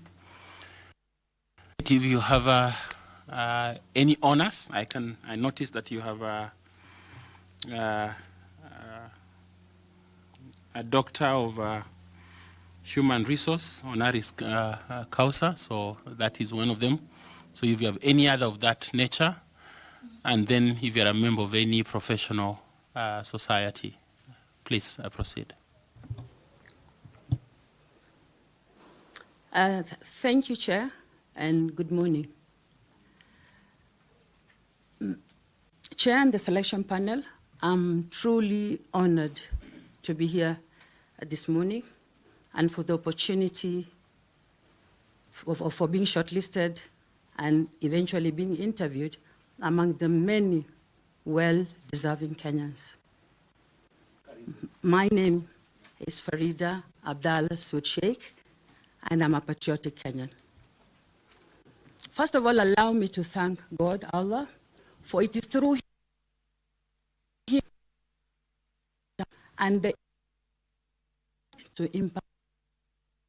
My special thanks goes to my family for standing with me and for all those people. Well, that is what is happening at the School of Insurance in South Sea, where IEBC commissioners are being interviewed for various positions. We are back in studio. Our next conversation is around the impact of the U.S. trade tariffs on the rest of the world. Remember, last night, at about 11 Kenyan time, 11 p.m. that is, U.S. President, surrounded by members of his cabinet, as well as some of his political friends, outside the Rose Garden in the White House, he came out with a list of more than 90 countries in the world that are supposed to feel the pinch of U.S. tariffs from the 5th of this month. And so we're talking about Sunday. And these countries include Kenya, which is expected to start paying 10% tariff on all goods exported to the U.S. market. The others are countries like South Africa. It has been slapped with a 30% tariff. Botswana, 37%. Cote d'Ivoire, or Ivory Coast if you like it, 21%. Mauritius, good Lord, listen to this, 40% tariffs on all goods destined to the U.S. Cambodia, 49%. Which other country? Laos, 48%. Serbia, 37%. Madagascar, look at these, 47%. And Vietnam at 46%. The European Union has also been left behind, has not been left behind either. They've been slapped with 25% tariffs for all goods going to the US. And so the question is, what impact would these have on the global economy? And of course, how is the rest of the world expected to react? We have seen markets reacting to these. And of course, as markets open in the US, remember, it's still evening in the US. And so the markets are expected to open a few hours from now. And of course, we shall be tracking to see how impacted are things going to be by these tariff adjustments. And guess who is joining us in studio? He's Leonard Kafafa. He's a policy analyst. And of course, he knows a thing or two about the aviation industry. And so he's joining us today, not to discuss matters aviation, but of course to discuss matters trade. Thank you very much, Leonard, for joining us here.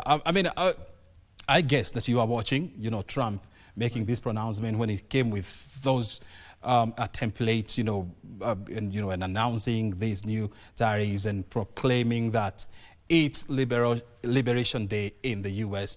What was your reaction? Well, not altogether. First of all, thank you for having me, O'Brien. But I'm not altogether surprised that Trump has taken this route. From the onset, he has always sought to put America first. And America has carried the world, literally and figuratively, for the longest time. The world is, America is almost like the dumping place for the world's goods and services. The world manufactures and finds most of its most lucrative markets in America. And most times, these are almost tariff-free. So it's just about time. I mean, Trump seeks to put America first, and this is by imposing tariffs on goods manufactured outside the U.S. coming into the manufactured outside the U.S. coming into the U.S. Coming into the U.S. So he wants to, by so doing, he intends to sort of like stimulate the America's own manufacturing industry, so that America then, rather than rely on the rest of the world for the manufacture of its goods, relies on itself. So that's one aspect of looking at it. And you notice his introductory remarks were very telling. He said, this is a declaration of American independence. And in a way it is. If you trace America's history, going back all the way to, say, the Second World War, you realize that America has been very insular. America, by nature, is an insular continent.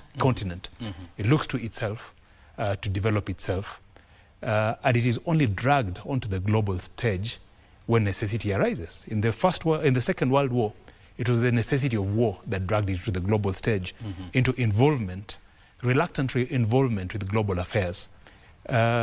Over the years, of course, with the Cold War and that sort of thing, America has had to step up again, basically to act as a buffer for the quote-unquote free world against the countries of the East and their intentions.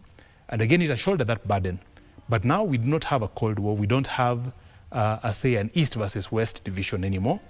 And America is thinking, it is now time to stop carrying the burdens of the world and to look to put America first, as Trump puts it. Yeah. And I like the fact that you are talking about the Cold War era. I mean, we are living in a different environment today where the world now is interconnected, and we don't have a situation whereby a country can now survive or live on its own. We are all interdependent, and we're also living at a time when the American power is on a decline. We are seeing countries like, China, taking over the space of America in innovation, in military, in economic, in influence. And so the tariffs that were imposed by Donald Trump, are they likely to have a boomerang effect on the U.S. economy? I think you rightly put it. You raised a good question. Let me put it that way. You raised a good point, rather, when you say that the world cannot live in isolation and the world is interconnected. You also raised a very valid point when you say that American decline in terms of economic might has been largely on the backbone of Chinese ascendancy. China has risen lately, and its rising is a bit of a threat to America.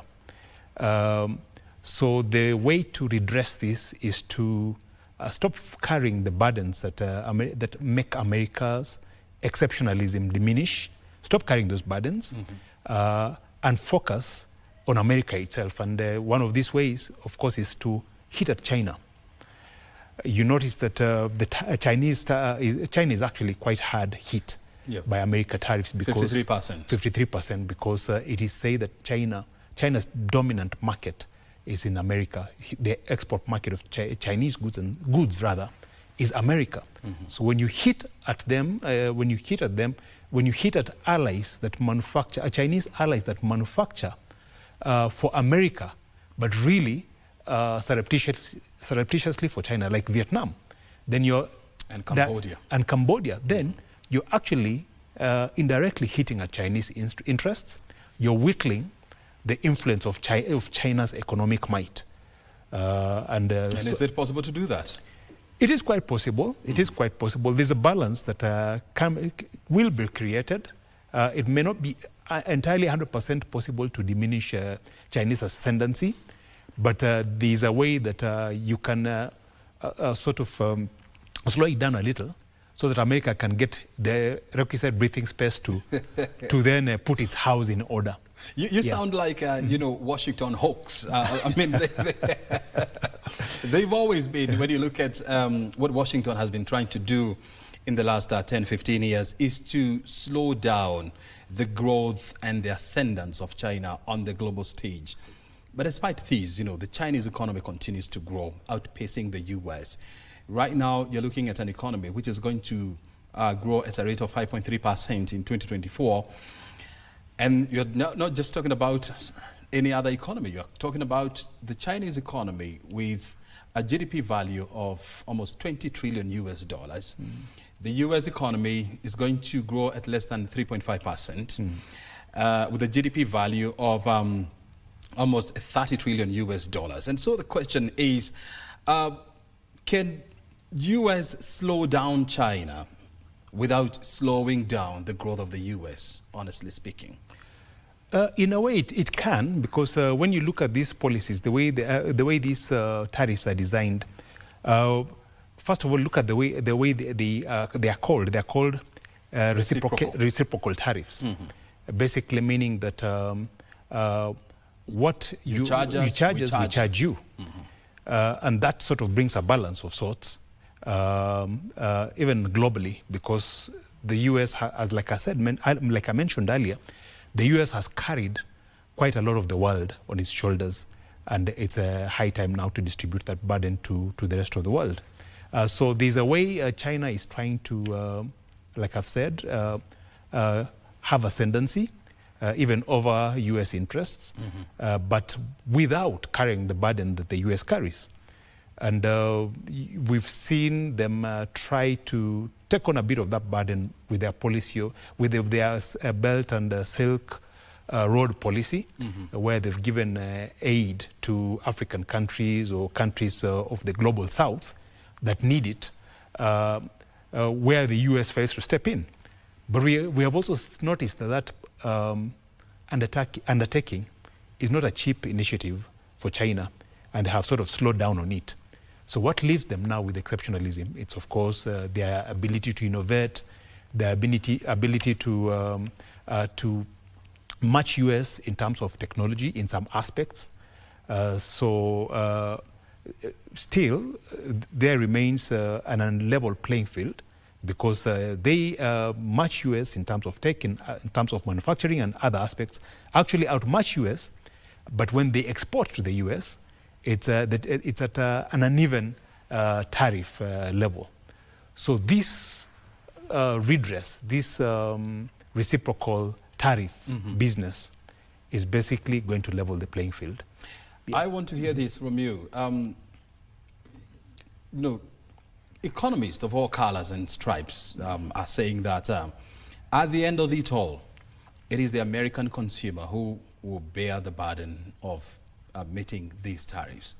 How true is this? And they, in some predictions, they are saying that Americans will pay $100 billion more every year to buy these goods, because China has said very well, the European has said it very well, and Japan and South Korea, that we are going to slap you with more tariffs to reciprocate what you are doing.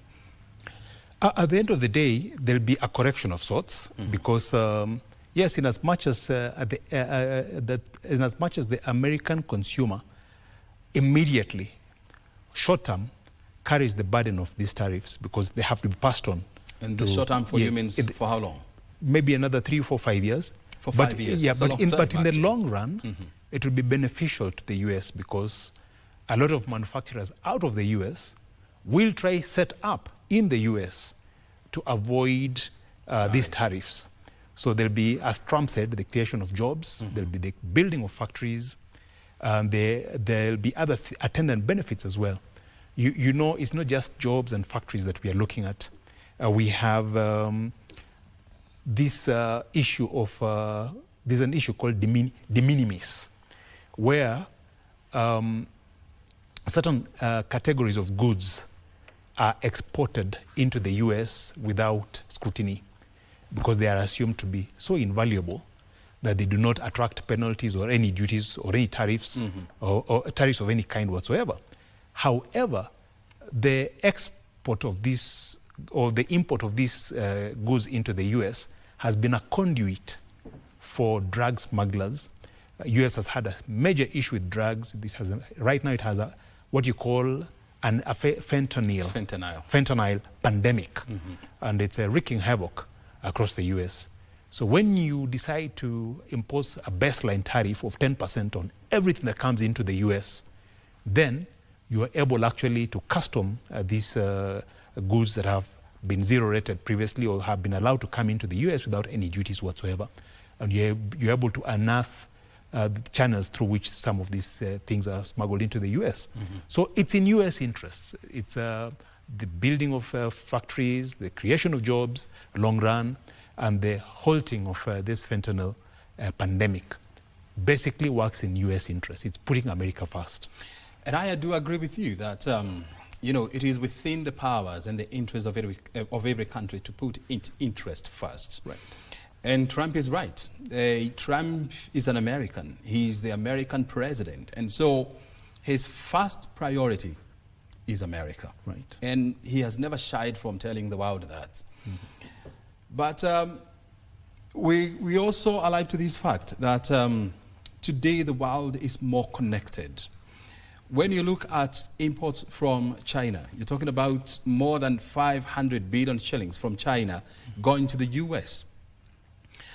When you throw in countries like South Korea, Japan, and EU, then you're talking about almost $1 trillion shillings, $1 trillion US dollars worth of imports from these countries.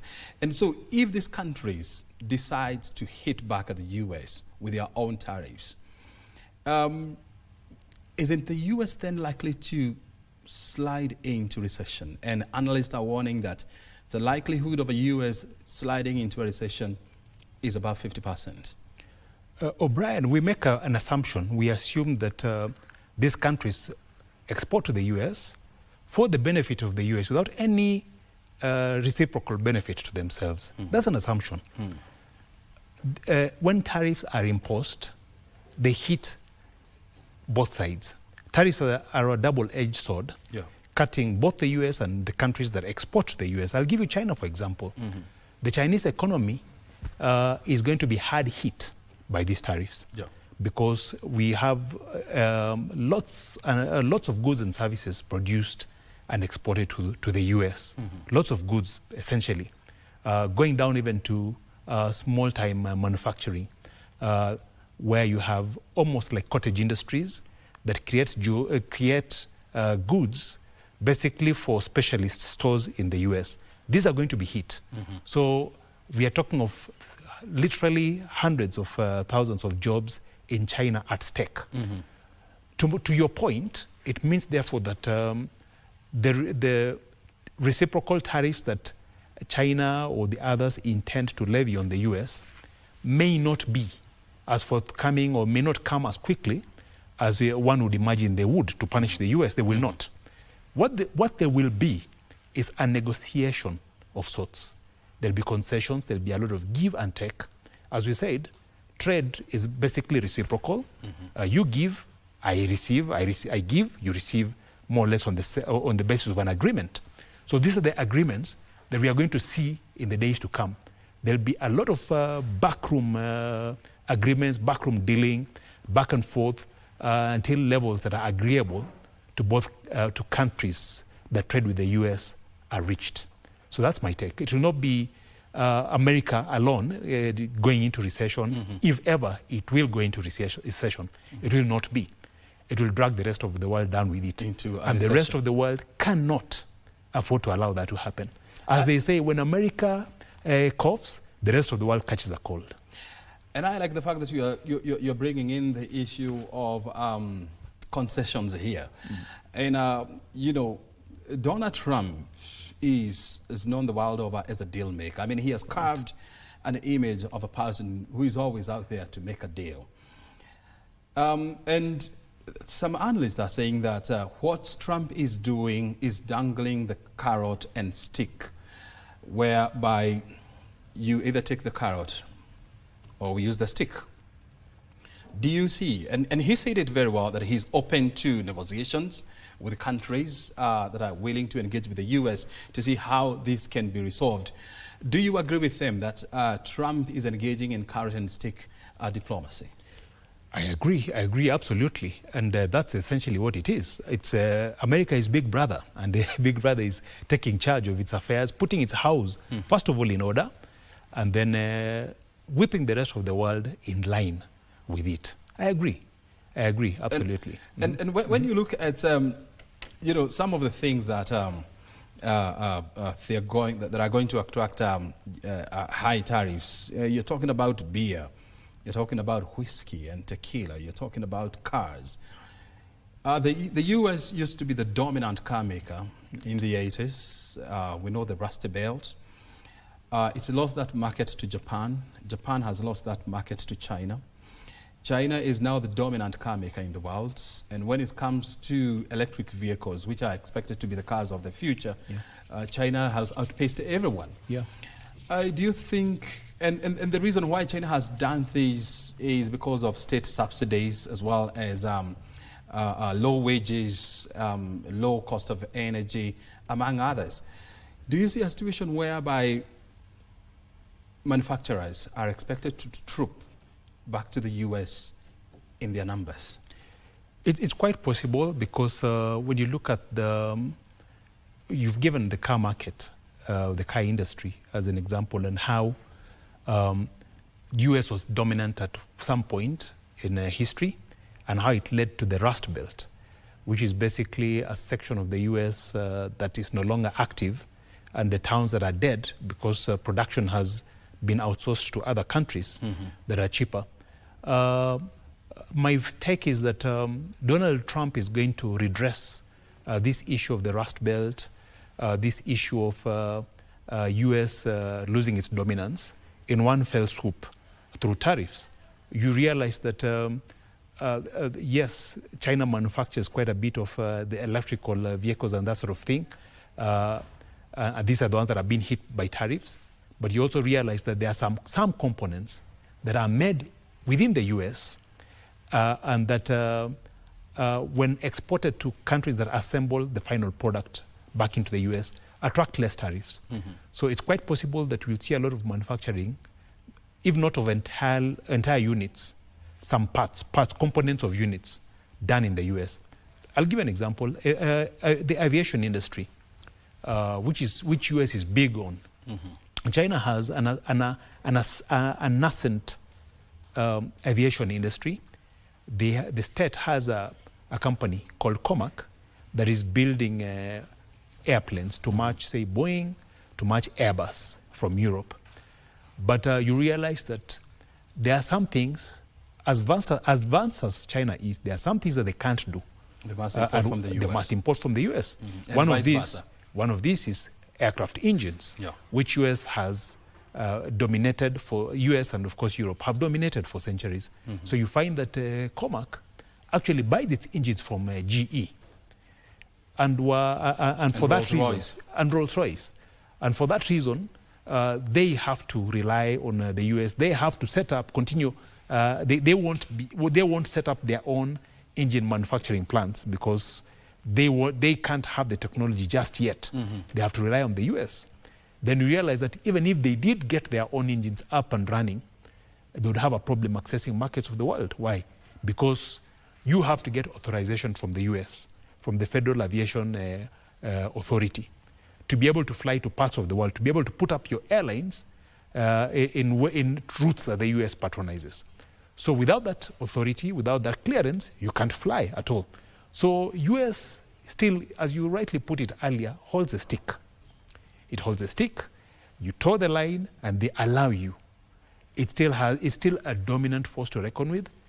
I don't see it losing much of its ascendancy. Using that analogy of U.S. as the big brother and wielding the big stick, some analysts are saying that Trump is living in the past. Is this a reality? Well, then he's quickly, I doubt he's living in the past. I think he's in the present. The cheese has moved. If you look at his re-election for a second time after a hiatus, it was by an overwhelming majority. Yeah. It tells you something. It tells you that Americans, and Americans are not dumb. Americans think like him. They are persuaded by his aspirations. He's a reflection of the American society. He's a reflection of American society. And like I told you earlier, America is insular. America is big. It's a market by itself. Yeah. And that's the one advantage that they have over China. Mm-hmm. China does not have an internal market. It doesn't have a big consumer market like the US. Big consumer market like the US. Mm-hmm. So when it manufactures, it must manufacture for the outside. For export. For export. So that's where the US has an advantage in the sense that it can actually survive. Even if there were a recession, it could afford to live within itself. You hear people say, when you talk about, when you're out there and you meet Americans and you tell them that you're from Kenya, and they ask you whether Kenya is in South Africa, because that's the closest they can come to having an idea of what Africa is. Mm-hmm. Why? Because they are insular. They don't know much about Europe. They don't know much about Africa. Mm-hmm. They don't know much about Asia. Mm-hmm. What they do know is America. So that's the way America is. The world is America. America is the world. Absolutely. Them. That is their mantra. To them. Let's come back to the domestic market. Kenya, from Sunday, goods destined for the U.S. market, 10% tariff. And I know that as a country, we've been trying to create a trade agreement with the U.S. It started with Donald Trump. He left the office. Joe Biden came up with a strategic trade initiative. It was never concluded. Now Trump is in the office. He's planning to revive the old agreement. How will Kenya be affected by these tariffs? I think it's a question of the ability of our negotiators, the people who sit at the negotiation table, mm-hmm. with Americans. We can no longer operate as we did in the past, where we walked into a negotiation room with nothing, not even a notepad. Would walk into negotiation rooms with basically nothing, and the other side would come armed with the technical expertise, mm-hmm. your legal expertise. They would come with the works for negotiations, and Americans would have the upper hand. We have to up our game when it comes to negotiations. We have a lot to give. We have a lot to receive. We have a lot to give, mm-hmm. and we can use that as a bargaining chip. But it's important to look at the history of where we are coming from. We've exported extensively to the U.S. Under AGOA, the African Growth and Opportunities Act, mm-hmm. which was started, I think, in the year 2000 and was to have run for 15 years, which was extended and is slated to expire in September this year. Yep. As you rightly put it a short while ago, during Trump's first term, we sought a replacement for AGOA so that it would serve as a template for other African countries to follow. Then Trump, before we could conclude on those deals, Trump left office. Mm-hmm. He's now back to office. So my feeling is that after September, when AGOA runs out, we shall get back to the negotiation table with Trump, and we see how that goes. Yeah. Look, the African Growth and Opportunity Act has been hailed as one of the best trade agreements between the U.S. and Africa for the last 25 years. Mm. And since the year 2000, when AGOA Act came into force, Kenya has exported duty-free apparel and shoes to the U.S. worth billions of shillings. With how many more months to go now before the AGOA, elapses? It lapses in September. In September, year. So yeah. Those are about 4 months. About 4 or 5 months. Yeah. Do you see Kenya doing anything to persuade the Trump administration to relax the tariff as they negotiate a new deal? I think, like I said, we have a lot to give to the U.S. There's a lot that they gain from us. Again, it will be a give and take. It will be a reciprocal. When you say we have a lot to give to the U.S., what exactly are you talking about? Look at our positioning on the continent. We are smack in the middle of the continent. Mm-hmm. we are a buffer from being overrun, say, by the Islamic movement, so to speak. Because if you look at North Africa, it's Islamic. If you look at a lot of the Sahel, Islamic parts of West Africa, if you come down right to Central Africa, all the way to the Sudan, then Kenya is the buffer. So you know that the Americans tend to be a little fearful about being overrun by Islamic fundamentalists. So they use us as a buffer. We have a staging ground for their warships off the coast of Kenya. We have there in Lamu, you know, we have military bases that have set up. We have British forces training in Kenya, and you know these are all part of NATO. I think British forces training, I think in Nanyuki. So yes, we have all those things to offer in terms of the military approach. So we can trade some of those things off with the American market. Then of course we have a literate population that is, head and shoulders above most of the continent, and that is very attractive to the US because they can come set up some of their industries here, which they're already doing. We have this drone company called Alto, which is a subsidiary of Airbus in Europe, but it's run by an American that are set up here, and is going to be a template for others to come and set up here as well. We have great regulatory framework here. Legal and regulatory framework is in place here, unlike other parts of the continent. So we have things that are attractive, that make us very attractive, that we can use, that we can leverage to obtain better tariffs for our own goods and services. I want to hear this from you, Kafafa, as a policy analyst.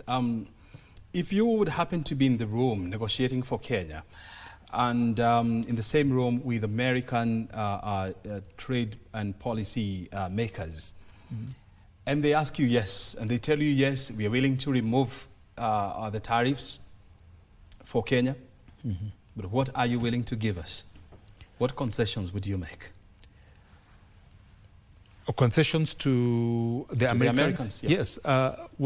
Allow part of allow their goods and services, because the fact that they want to produce not just for the American market, but for export as well. So allow some things from the US to come. But already it's an uneven playing field, because we rely on a lot of American heavy industry components. I've given you the example of the aviation industry. We have General Electric engines that power the planes of Kenya's national carrier.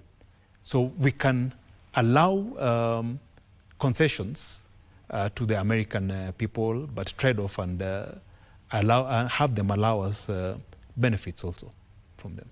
Yeah. You see, when you look at the trade between Kenya and the US, you're looking at about 170 billion shillings, worth of goods, that were traded in 2024. The trade between the two countries is in favor of the US. Right. The US exports more to Kenya by more than 200 million US dollars. And so Kenya has always been looking at trying to even the ground, because it is tilted towards the American favor. And so by giving more concessions, aren't you then making the ground more uneven?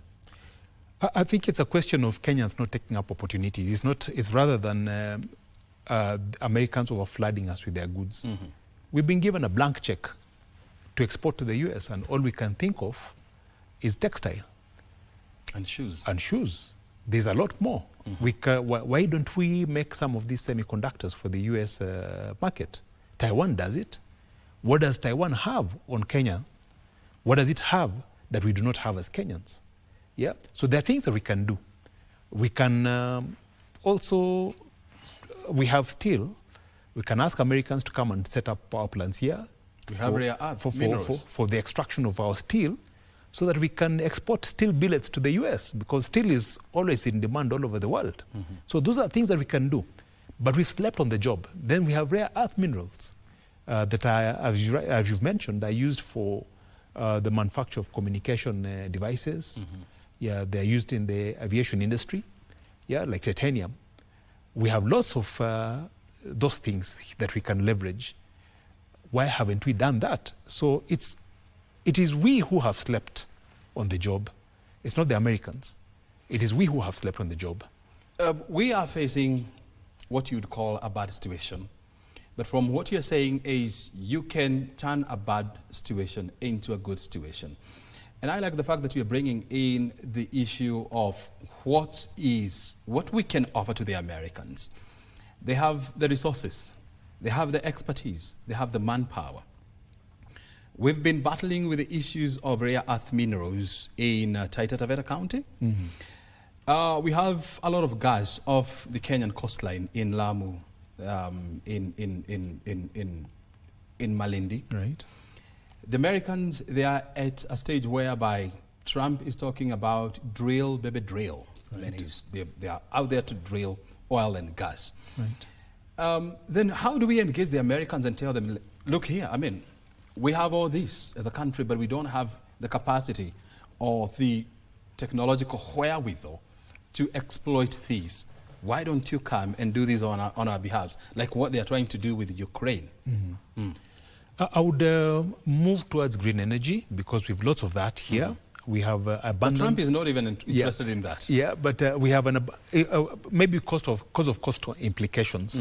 But here we have geothermal energy, which is green and which is largely unexploited. We have wells that have been dug and that are productive, but no one is harnessing that steam, produce cheap power, and which has been the biggest problem with Kenya, the cost of our power. If we can get in American investment here to tap into power that is lying idle and to bring down the cost of power, then we become a manufacturing powerhouse, because that's our biggest disadvantage when it comes to manufacturing, the cost of power. So those are some of those low-hanging fruit that I expect those who get to the negotiation table with the Americans to bring to bear. Yeah.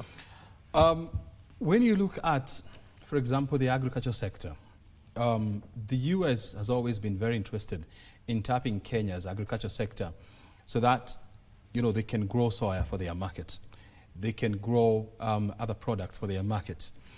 Is this also another leverage that we can use as a country? Yes, it is. Actually, not just Kenya, it's actually the entire continent. You know that Africa has more than 65% of the world's arable land. And we hardly utilize that. Why is Africa not food self-sufficient? Again, like I've said, we slept on the job. So those are things that we can leverage on to not only produce for our own consumption, but to export to the global market.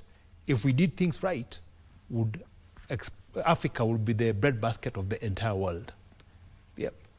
Very good. I mean, if you're just joining us, we're talking to Leonard Kafafa.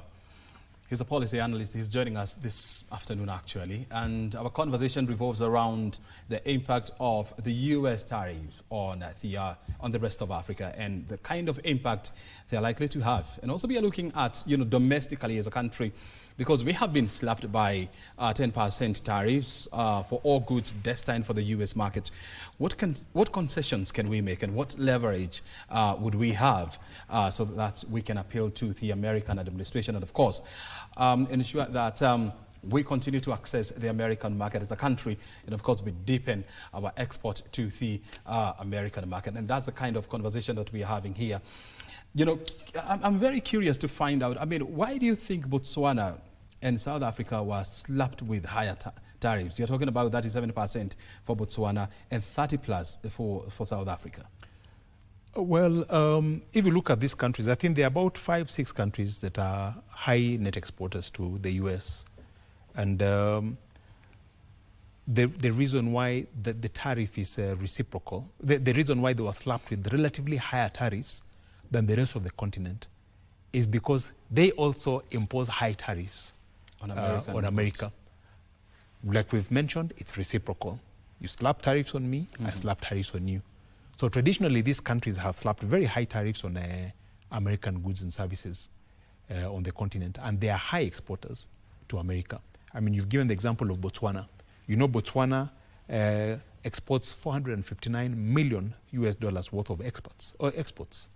Madagascar exports $669 million worth of exports to the US. Tunisia, $993 million worth of US. 993. Yes. That's about $1 billion. Just about $1 billion. And as South Africa actually exports way over $1 billion worth of exports to the US. South Africa actually does a lot of car part manufacturing for the US. In fact, it is the biggest import market onto the continent by volume. And most of this is raw materials for manufacture now to the US. So American goods getting into South Africa attract high tariffs. I don't have the exact figures, but they are relatively high. We don't levy high tariffs on US goods coming into the country. I think it has traditionally stood at about 10%, thereabouts. So the baseline tariff of 10% from America on Kenyan goods is actually a just reciprocal tariff. Yeah, so that's what it is. And you see, for example, when you look at South Africa, South Africa is a major player in the mining industry, in the extractive industry. I mean, they have some of the biggest gold mines in the world. They have some of the biggest aluminium mines in the world, and so you have a lot of all these products, going to the US. But for Kenya, we don't have. Our extractive industry is almost non-existent, but yet we have a lot of minerals in this country. So, are you likely to see a situation whereby the rest of the world is likely to come together and trying to shield their economies by focusing less on the American market and focusing more on the other parts of the world? Let me speak for Africa. That is an aspiration that Africa has. That's why we have the Africa Free Continental Trade Area, because we recognize that Africa has 17% of the world's population, but it hardly does any trade within itself. So one of these reasons is because we have high tariffs even within the continent. Intra-Africa trade is hampered by tariffs. For example, a flight from Kenya to say Uganda or Tanzania will attract a passenger charge of about $110, whereas any intra-European or European flight or any intra-American flight will only attract about $10 worth of tariffs. So we have those high tariffs between us that act as an impediment to trade. But now that we do not have, now that the US is closing, is becoming insular, it's time for the continent also to become insular. It's time for us to trade within the continent. To drop down some of these barriers to trade and to open up the continent. When you look at Trump, I mean, he's talking about putting America first and, of course, liberating the American people. What lessons is the rest of the world can learn out of this? I think it's nothing new because the rest of the world has coalesced around interests. Look at the European Union, for instance. I mean, Europe, about 25 or so years was fragmentation of different nations, different currencies. The French had the franc, Italians had lira. Of course, Europe still, Britain still continues to have its British pound. But with time, they've gotten together. They've collapsed all walls. You can get one single visa and travel all around Europe, apart from the UK. There's a single currency called the euro. They have a single European central bank, and that sort of thing. So nothing new here. We are seeing Arabs beginning to also become another axis, coming together, even beginning to have voices on the world economic stage, but in terms of reaching out to countries of the global south that need aid, giving aid. Kenya is an example. We are receiving about 1.5 billion USD from the Middle East. And this is in direct competition to lenders from Bretton Woods institutions, and from the Orient, which is China. So the world is coming together, forming blocks, has always come together, it has always formed blocks. So nothing really new. It's just the actualization of these blocks that is yet to come, particularly for Africa. Yeah. And are we likely to see a situation whereby, you know, more countries, and especially here in Africa, are accelerating towards forming their own self-looking blocks? Like, for example, are we likely to see a situation whereby Africa is accelerating plans to have an African Union kind of a currency, an African Union or a borderless Africa? Are we likely to see that kind of a situation? It is a work in progress even as we speak. Of course, you know, we have blocks like SADC, that is for the southern part of Africa. We have ECOWAS. On the western side, we have the East Africa Community. So those, the coalitions are already, quote unquote, in place. But they need to progress beyond regional coalitions to become something that the continent can work with. One of those ways, of course, I mean, I think the foremost initiative towards collapsing boundaries within the continent, I think, is in the aviation sector. There's what you call the single African air transport market called SATAM. And what it seeks to do is to collapse all the barriers that are existent between African nations, so that one is able to fly. If you're an African carrier or you're an operator of an African airline, you're able to fly freely within the continent. So you remove that ridiculous notion where if, say, you want to go to some part of West Africa or North Africa, you have to fly out of the continent, first of all, to come back into the continent. So yes, your short answer to your question, yes, we are collapsing barriers, removing barriers, and we are beginning to see a lot of coalescing around the lines of interest. Yeah. And for countries like Kenya, are we also likely to see a shift from focusing on the American markets and looking at other emerging markets without losing the value of our exports? Already we are, because when you look at our exports, and by the way, we are the largest export market by volume out of Africa. That's Jomo Kenyatta International Airport. When you look at the markets that we work with, they are not quote unquote all American markets. We export quite a bit to the Middle East. We do chilled meat, we do cut flowers, we do fresh fruit and veggies, we do seafood on a daily basis to the Middle East. So we are exploring other markets. We do China. China has also come on stage. We do, I think, avocados from China and some fruits that you can't find in the Chinese market. Yeah, so yeah, there's an eye for markets away from the traditional ones. And as you rightly put at the beginning, the world is becoming a global village. It's becoming totally interconnected. So yes, there's a place for Africa. Yeah. You see, the Trump is just going to be in there as the U.S. president for the next 4 years. The election is when? 2029? Yes. And so he will be out of office. Right. Are you likely to see the next U.S. president? Do you think they're likely to undo the U.S., the Trump tariffs? You know how U.S., unlike most of Africa, operates on ideology, on principle, how you have parties. You have two dominant parties, of course, the Republicans and the Americans, and you do know how each of these two parties stand for something. So if should Trump be succeeded by another Republican, it is likely, and depending on the success of his gamble, because this is a gamble, depending on the success of this gamble, it is likely that his successor will continue on the same path. But should he not make impact towards the tail end, then it's also quite likely that it will be the turn of the Democrats to take over. Or if the Republicans still stay in power, whoever comes in now may move on a different trajectory. It's quite possible. Yeah, but I would bet with I put my bet on Trump. You bet your Trump. I'll put my bet on Trump.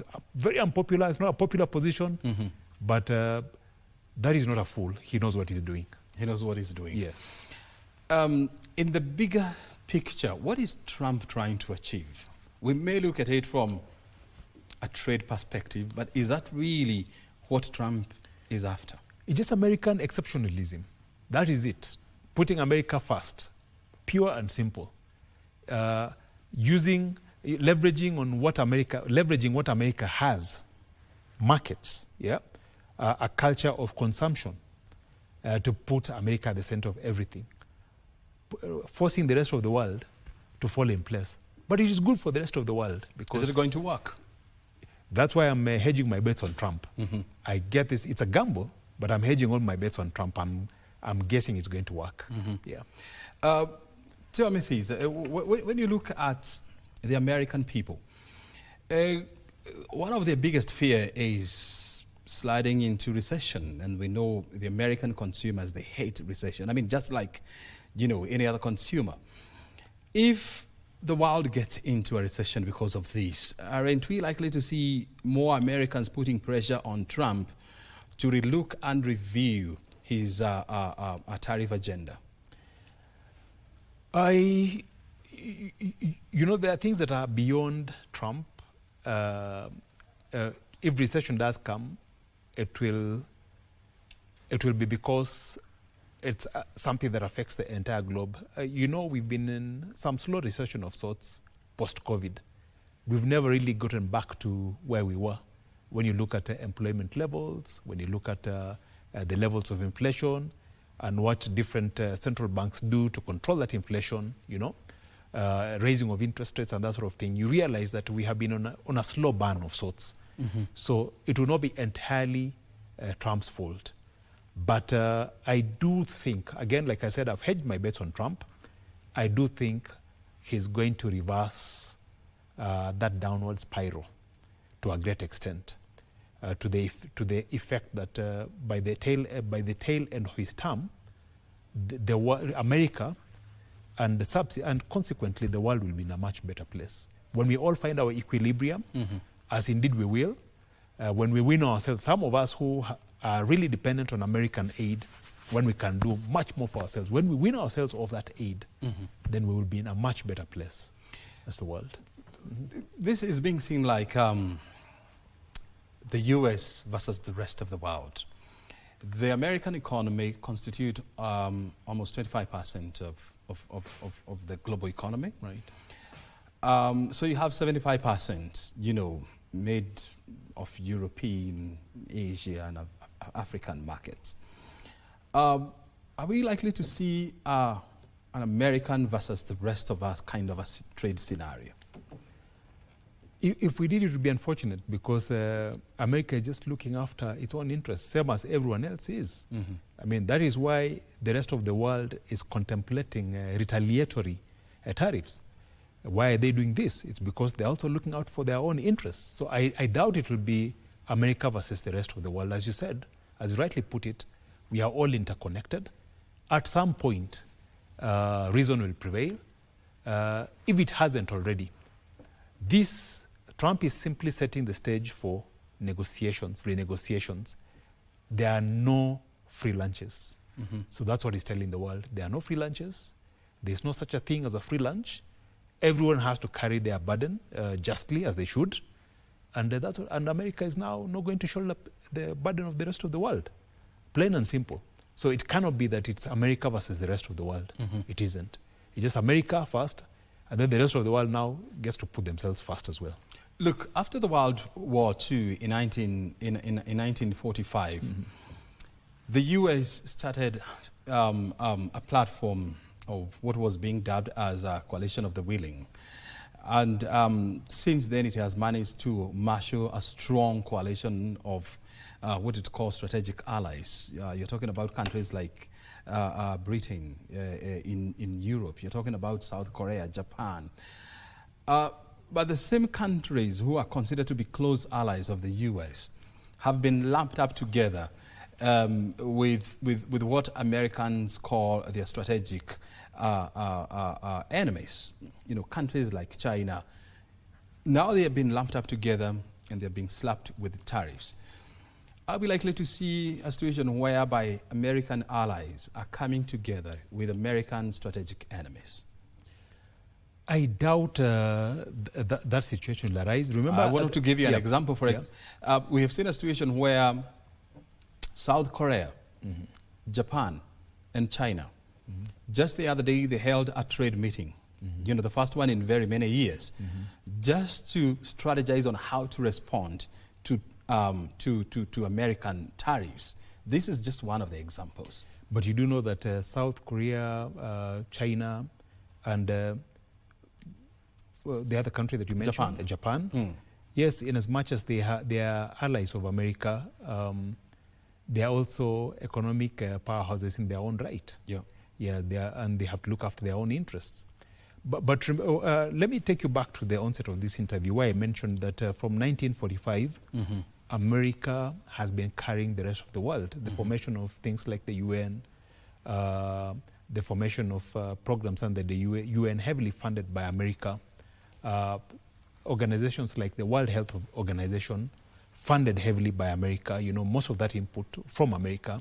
NATO, you know, the North Atlantic Treaty Organization, funded very heavily by America.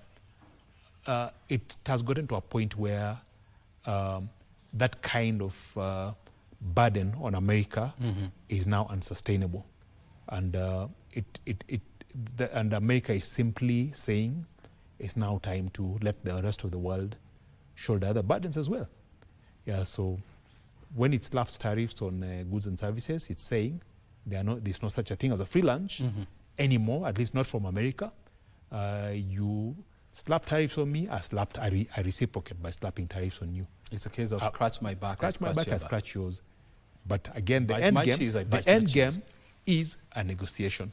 That's the end game that Trump is driving. That is what Trump is trying to push. He's trying to get a deal for the American people. Very good.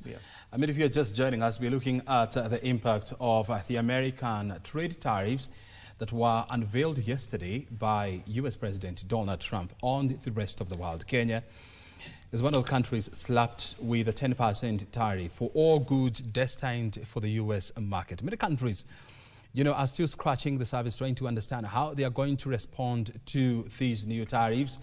And we have seen countries like China saying that they are going to hit back.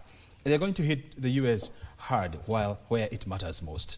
You're watching an extended version of Base Check. We are coming to you at 12:24, and time now for us to take a short break and take you to the Insurance College, or the College of Insurance in South Sea, where the IEBC commissioners interview taking place. We just want to listen in, and then we're going to come back with more conversation here. Thank you very much. It's been a great pleasure talking to you, hearing and listening, and indeed learning quite a lot from your experience, and just to join my colleagues to congratulate you for the achievements you have had and demonstrated here. I don't know whether you have any comment or question, please. First of all, I think mine is to appreciate you and appreciate the panel. I just wanted to repeat exactly my introduction, and I am very confident that my values, the skills, my competencies and experiences, both locally, regionally, and internationally, have prepared me well if I'm to be made the commissioner, because the responsibilities are huge.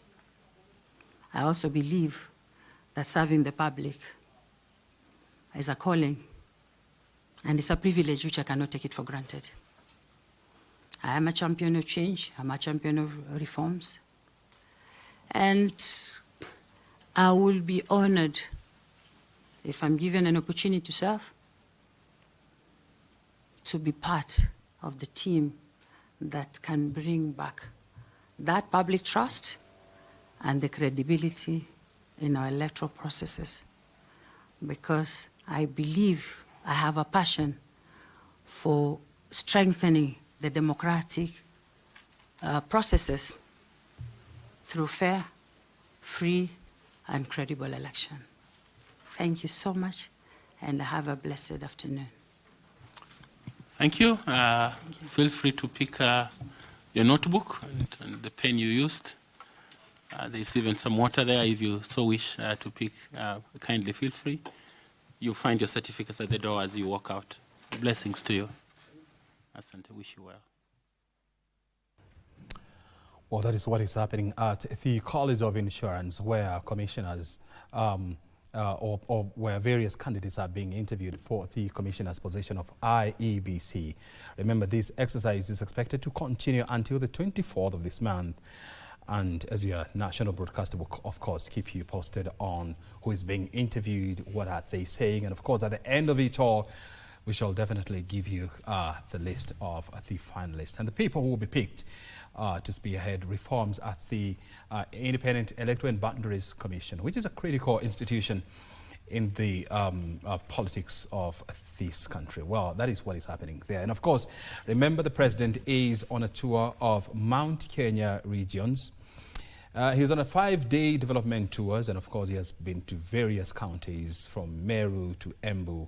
And today he's in the county of Nyandarua, where he's expected to commission and of course inspect a number of infrastructure development, from hospitals to roads, sewer systems, to schools. And of course our reporter Hashim Abdiaziz is trailing the president and of course ensuring that he's giving us an update on everything that is happening there. And of course, remember, we also have our reporters on the ground, you know, covering different and pursuing different angles today, so that we can give you a comprehensive bulletin that is coming up at 1 o'clock and of course at 7 p.m.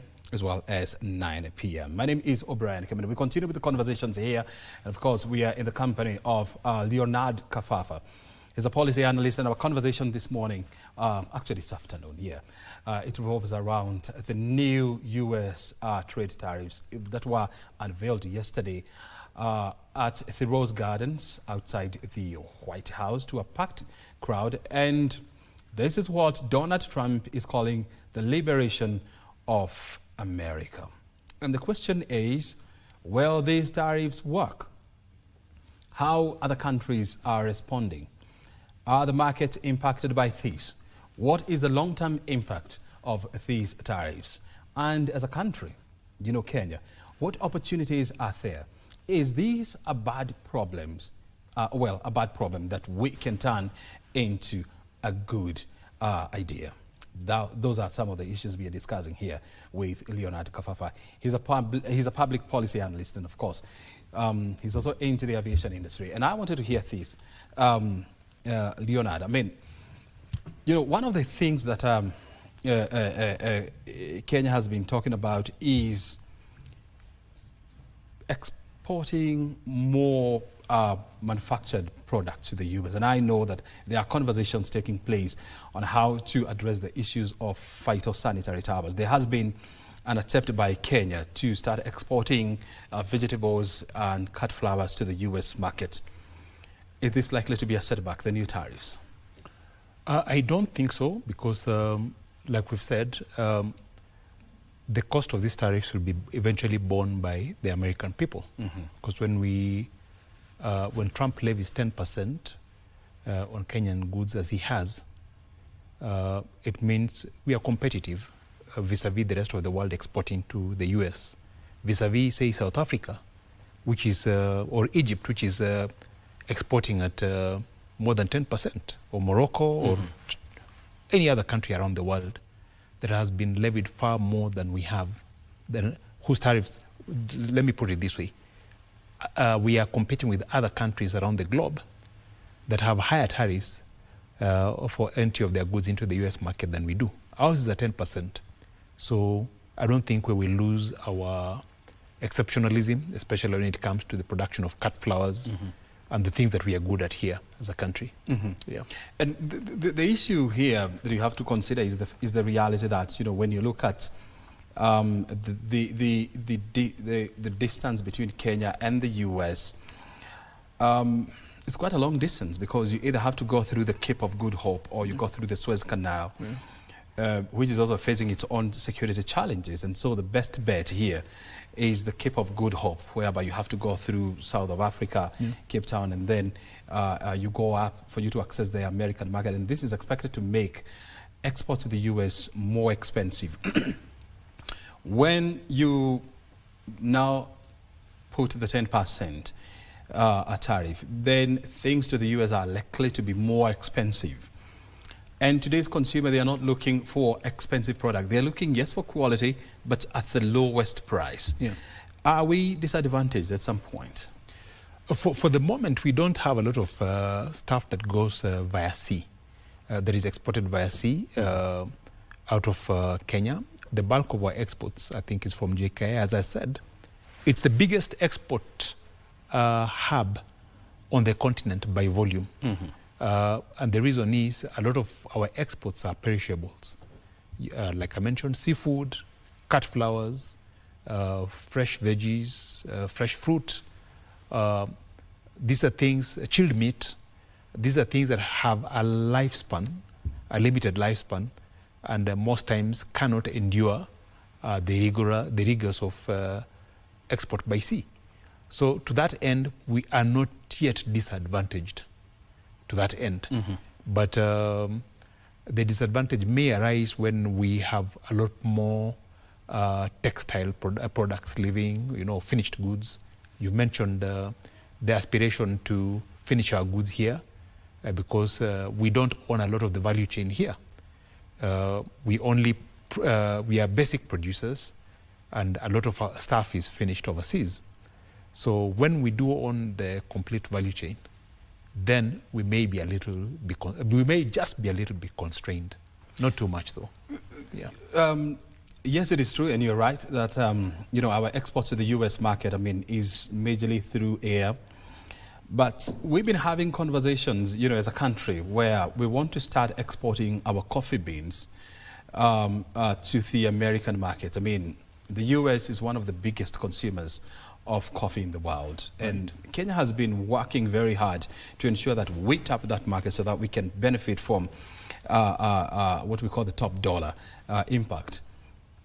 In a situation whereby these tariffs come into play, and you have to take your goods all the way through the Cape of Good Hope by sea, and then when you factor in that Colombia, which is also another big exporter of coffee to the US and would be classified as a competitor to Kenya, they have a bigger advantage than us. Then are we likely to crack the American market, really? I still think yes. You've mentioned coffee, quite interesting. You've mentioned Colombia.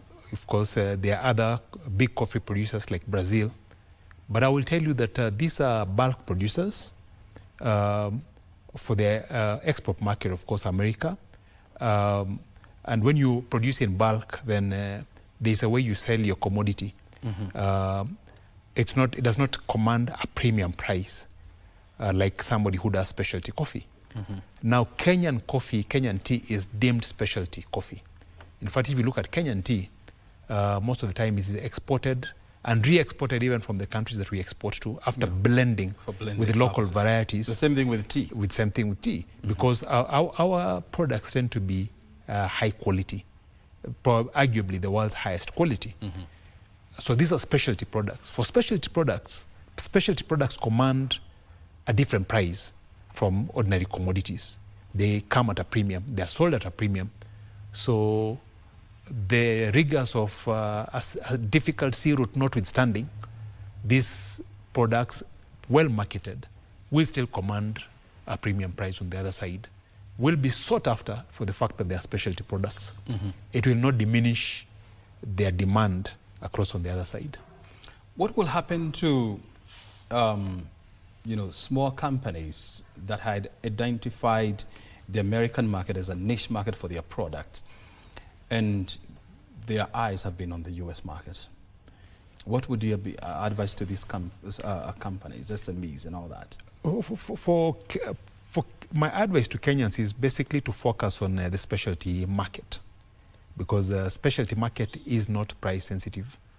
When you have a market that produces mass production, then you tend to become price sensitive, because any movement price-wise affects demand.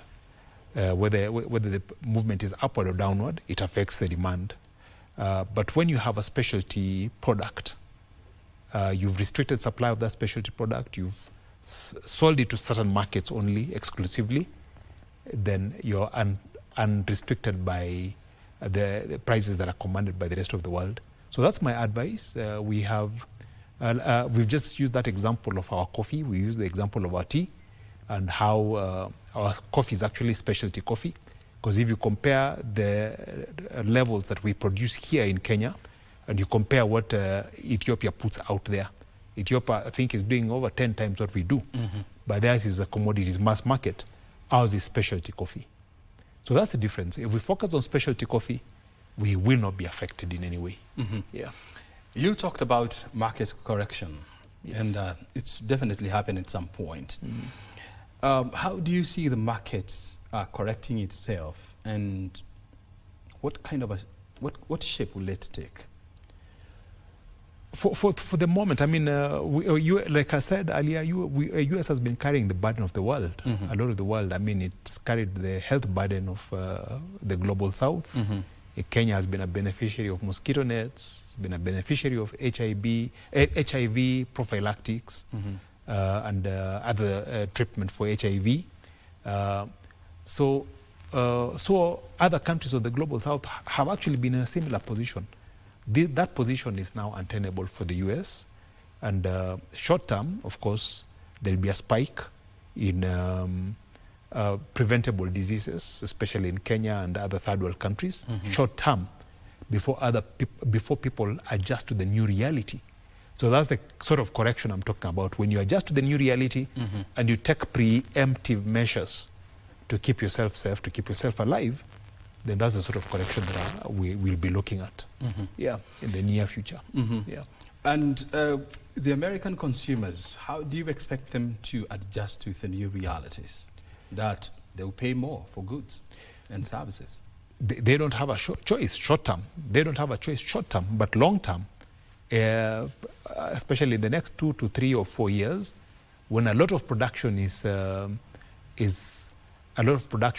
shifted to American soil, or a lot of components at least are done on American soil so that they are exported for assembly of the finished product. It will be to the advantage of the American people.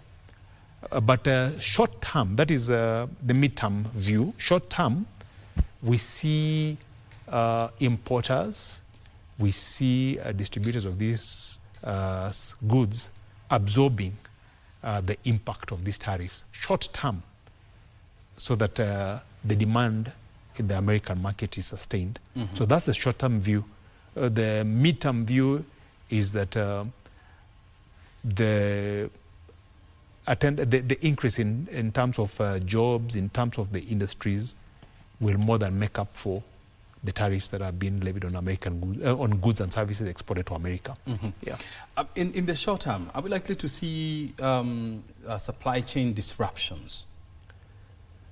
Not as companies try to now adjust to the new rates. You do know already that we have supply chain constraints post-pandemic in virtually every industry. So the world cannot afford to cut back on production. It's already producing far less than it was in 2019, pre-pandemic. So it cannot afford to constrain those supply chains any further. So I don't see a constrained supply chains. I just foresee a hike in certain goods that say countries like Kenya import, for example, motor vehicle spare parts. There'll definitely be a hike in terms of costs that will affect mwananchi on the streets. Yeah. And when you look at different parts of the world, I mean, you have Africa, you have Asia, you have Europe, you have South America. How are they likely to react to these new tariffs? Of course, there's all this bluster that we are hearing in the international media where they're saying, yes, they're also going to reciprocate, they're also going to hit America hard. I think this is bluster. I think it's bluff and bluster. When push comes to shove, when it comes to the brass tacks, people will sit on the negotiation table and agree on a way forward, and America will have the upper hand. They have the market, so they have the upper hand. So I think the world will adjust accordingly, eventually. The world is still waiting for the trade negotiations between US and China. I mean, we have seen many trade negotiations, between Britain and US, Italy and US, India and US. But what the world is waiting to see is a meeting between the Americans and the Chinese to set their trade relations going forward. China has been reluctant to do this, even though they say they are ready for this kind of a meeting. Are we looking at a situation whereby Beijing is likely to come out of the rabbit hole and say, hey, look here, we are ready for meeting? Absolutely. Like I said, China does not have much of a domestic market. Most of its market is export, and predominantly to the US. The US at least you don't see them diversifying about or focusing on other markets. The rest of the world does not have the same consumer culture that the US does. US is largely consumer driven. In fact, the drivers of the American economy, the driver of American economy is consumption. Unlike here where it is government spending. Americans will buy 5 pairs of Nikes, that they don't use just because this pair of Nike is in season and the other is out of season, They'll buy all this clothing that they don't get to use. They'll go eat out their guacamoles made using avocados from Kenya and that sort of thing. They have a culture of consumption. They'll buy the latest cars, trade their cars. I mean, if you drive a 4 or 5 year old car in America, that's it's like a very old car. But here in Kenya, 3 or 4 year old car is practically brand new and will still serve you another 10 or 15 years because that's our culture. That's our reality. Yes, that's our reality. So if the American market is upended, it's the rest of the world that suffers, because the manufacturing is done predominantly for the American market, not so much for other markets. And it's difficult to see that consumer culture rubbing off on the rest of the world and catching on as quickly as one would hope, so that they would fill up any vacuum that the Americans leave. It's difficult to foresee that. So what would be your advice to Kenyan trade experts or government bureaucrats at this moment? Still, again, like I said, do your research. To have them do their research, to carry with them a team when they're going in for negotiations, and to know beforehand what it is that they intend to get out of those negotiations, and not to let them be bullied by Americans, because we also have something to give. We have lots to give. So it's not like the Americans will always have the upper hand in the room when we have so much to give as well. So it should be reciprocal, give and take. So our people should have an eye, our people should go in there with the benefit of Kenyan citizens in mind. As we come to the end of this conversation, Leonard, what are your final words?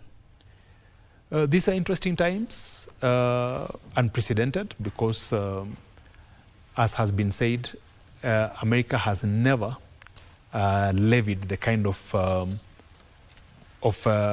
tariffs we are seeing presently. We've never had America have a baseline of 10% on tariffs across the world. Most times it's been zero rated for a number of deserving countries. This is the first time that they're having a baseline of 10%, and this is the first time that they are hitting countries with over 60% tariff in some instances. So they're interesting times. Yeah, so I think we just need to plan accordingly. Very good. Yeah. Planning accordingly, and of course, engaging widely. That is the kind of conversation that we have been having here with Leonard Kafafa. Thank you very much indeed for your time, and we highly appreciate your insight. Most welcome. Very good. I mean, we've been here since 10 o'clock, and now it's coming to 12:50. Giving you nothing but the best in terms of analysis from the world of business to engineering and, of course, innovation. Well, this has been an extended version of Base Check, live from Broadcasting House. Remember, the president is still touring the Mount Kenya region. He's currently in the county of Nyandarua, and where he's expecting the proposed JM Memorial Hospital complex.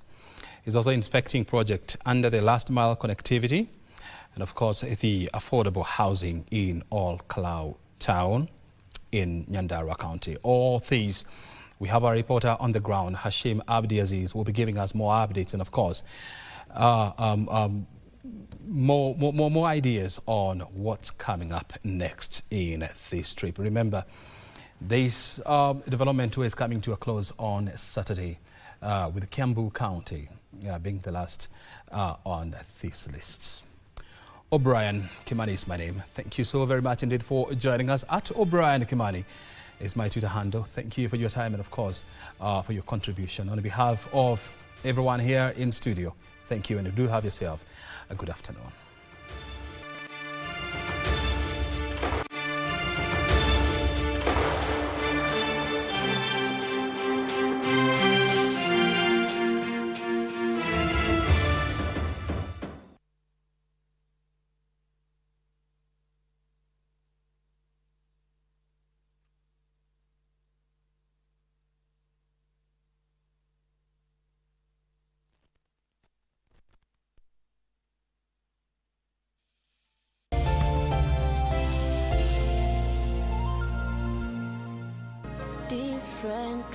Unaona vile mtoto analia alafu watu wanakuambia nyamaza.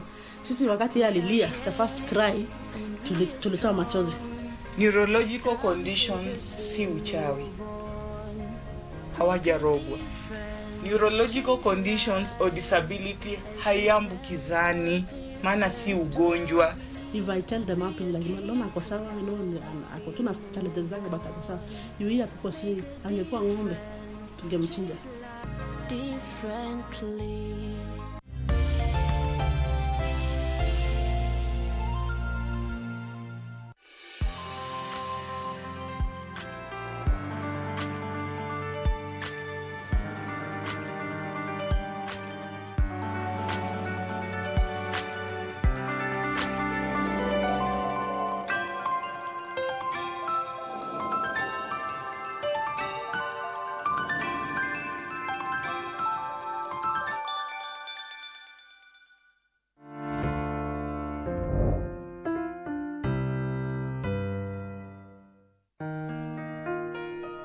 Notojima Island lies in Nanao Bay in Ishikawa's Noto Peninsula. It's connected by bridge to Nanao City. This scenic island has a population of around 2,500. In January 2024, the area was badly hit by a major earthquake. 6 months later, people here are beginning to rebuild their lives. Notojima Aquarium, a major tourist attraction, has reopened. An island specialty, blue Notojima glass, is back in production. They have a positive attitude and think it's a good idea to have the festival. Since they want to go ahead with the old custom, I am doing my best to provide all the support I can. Held upright by 7 supporting poles, the 30-meter tall pillar is now set up. The point of a fire festival is that the sight of flames affects people's emotions, gets us all fired up. I hope it will inspire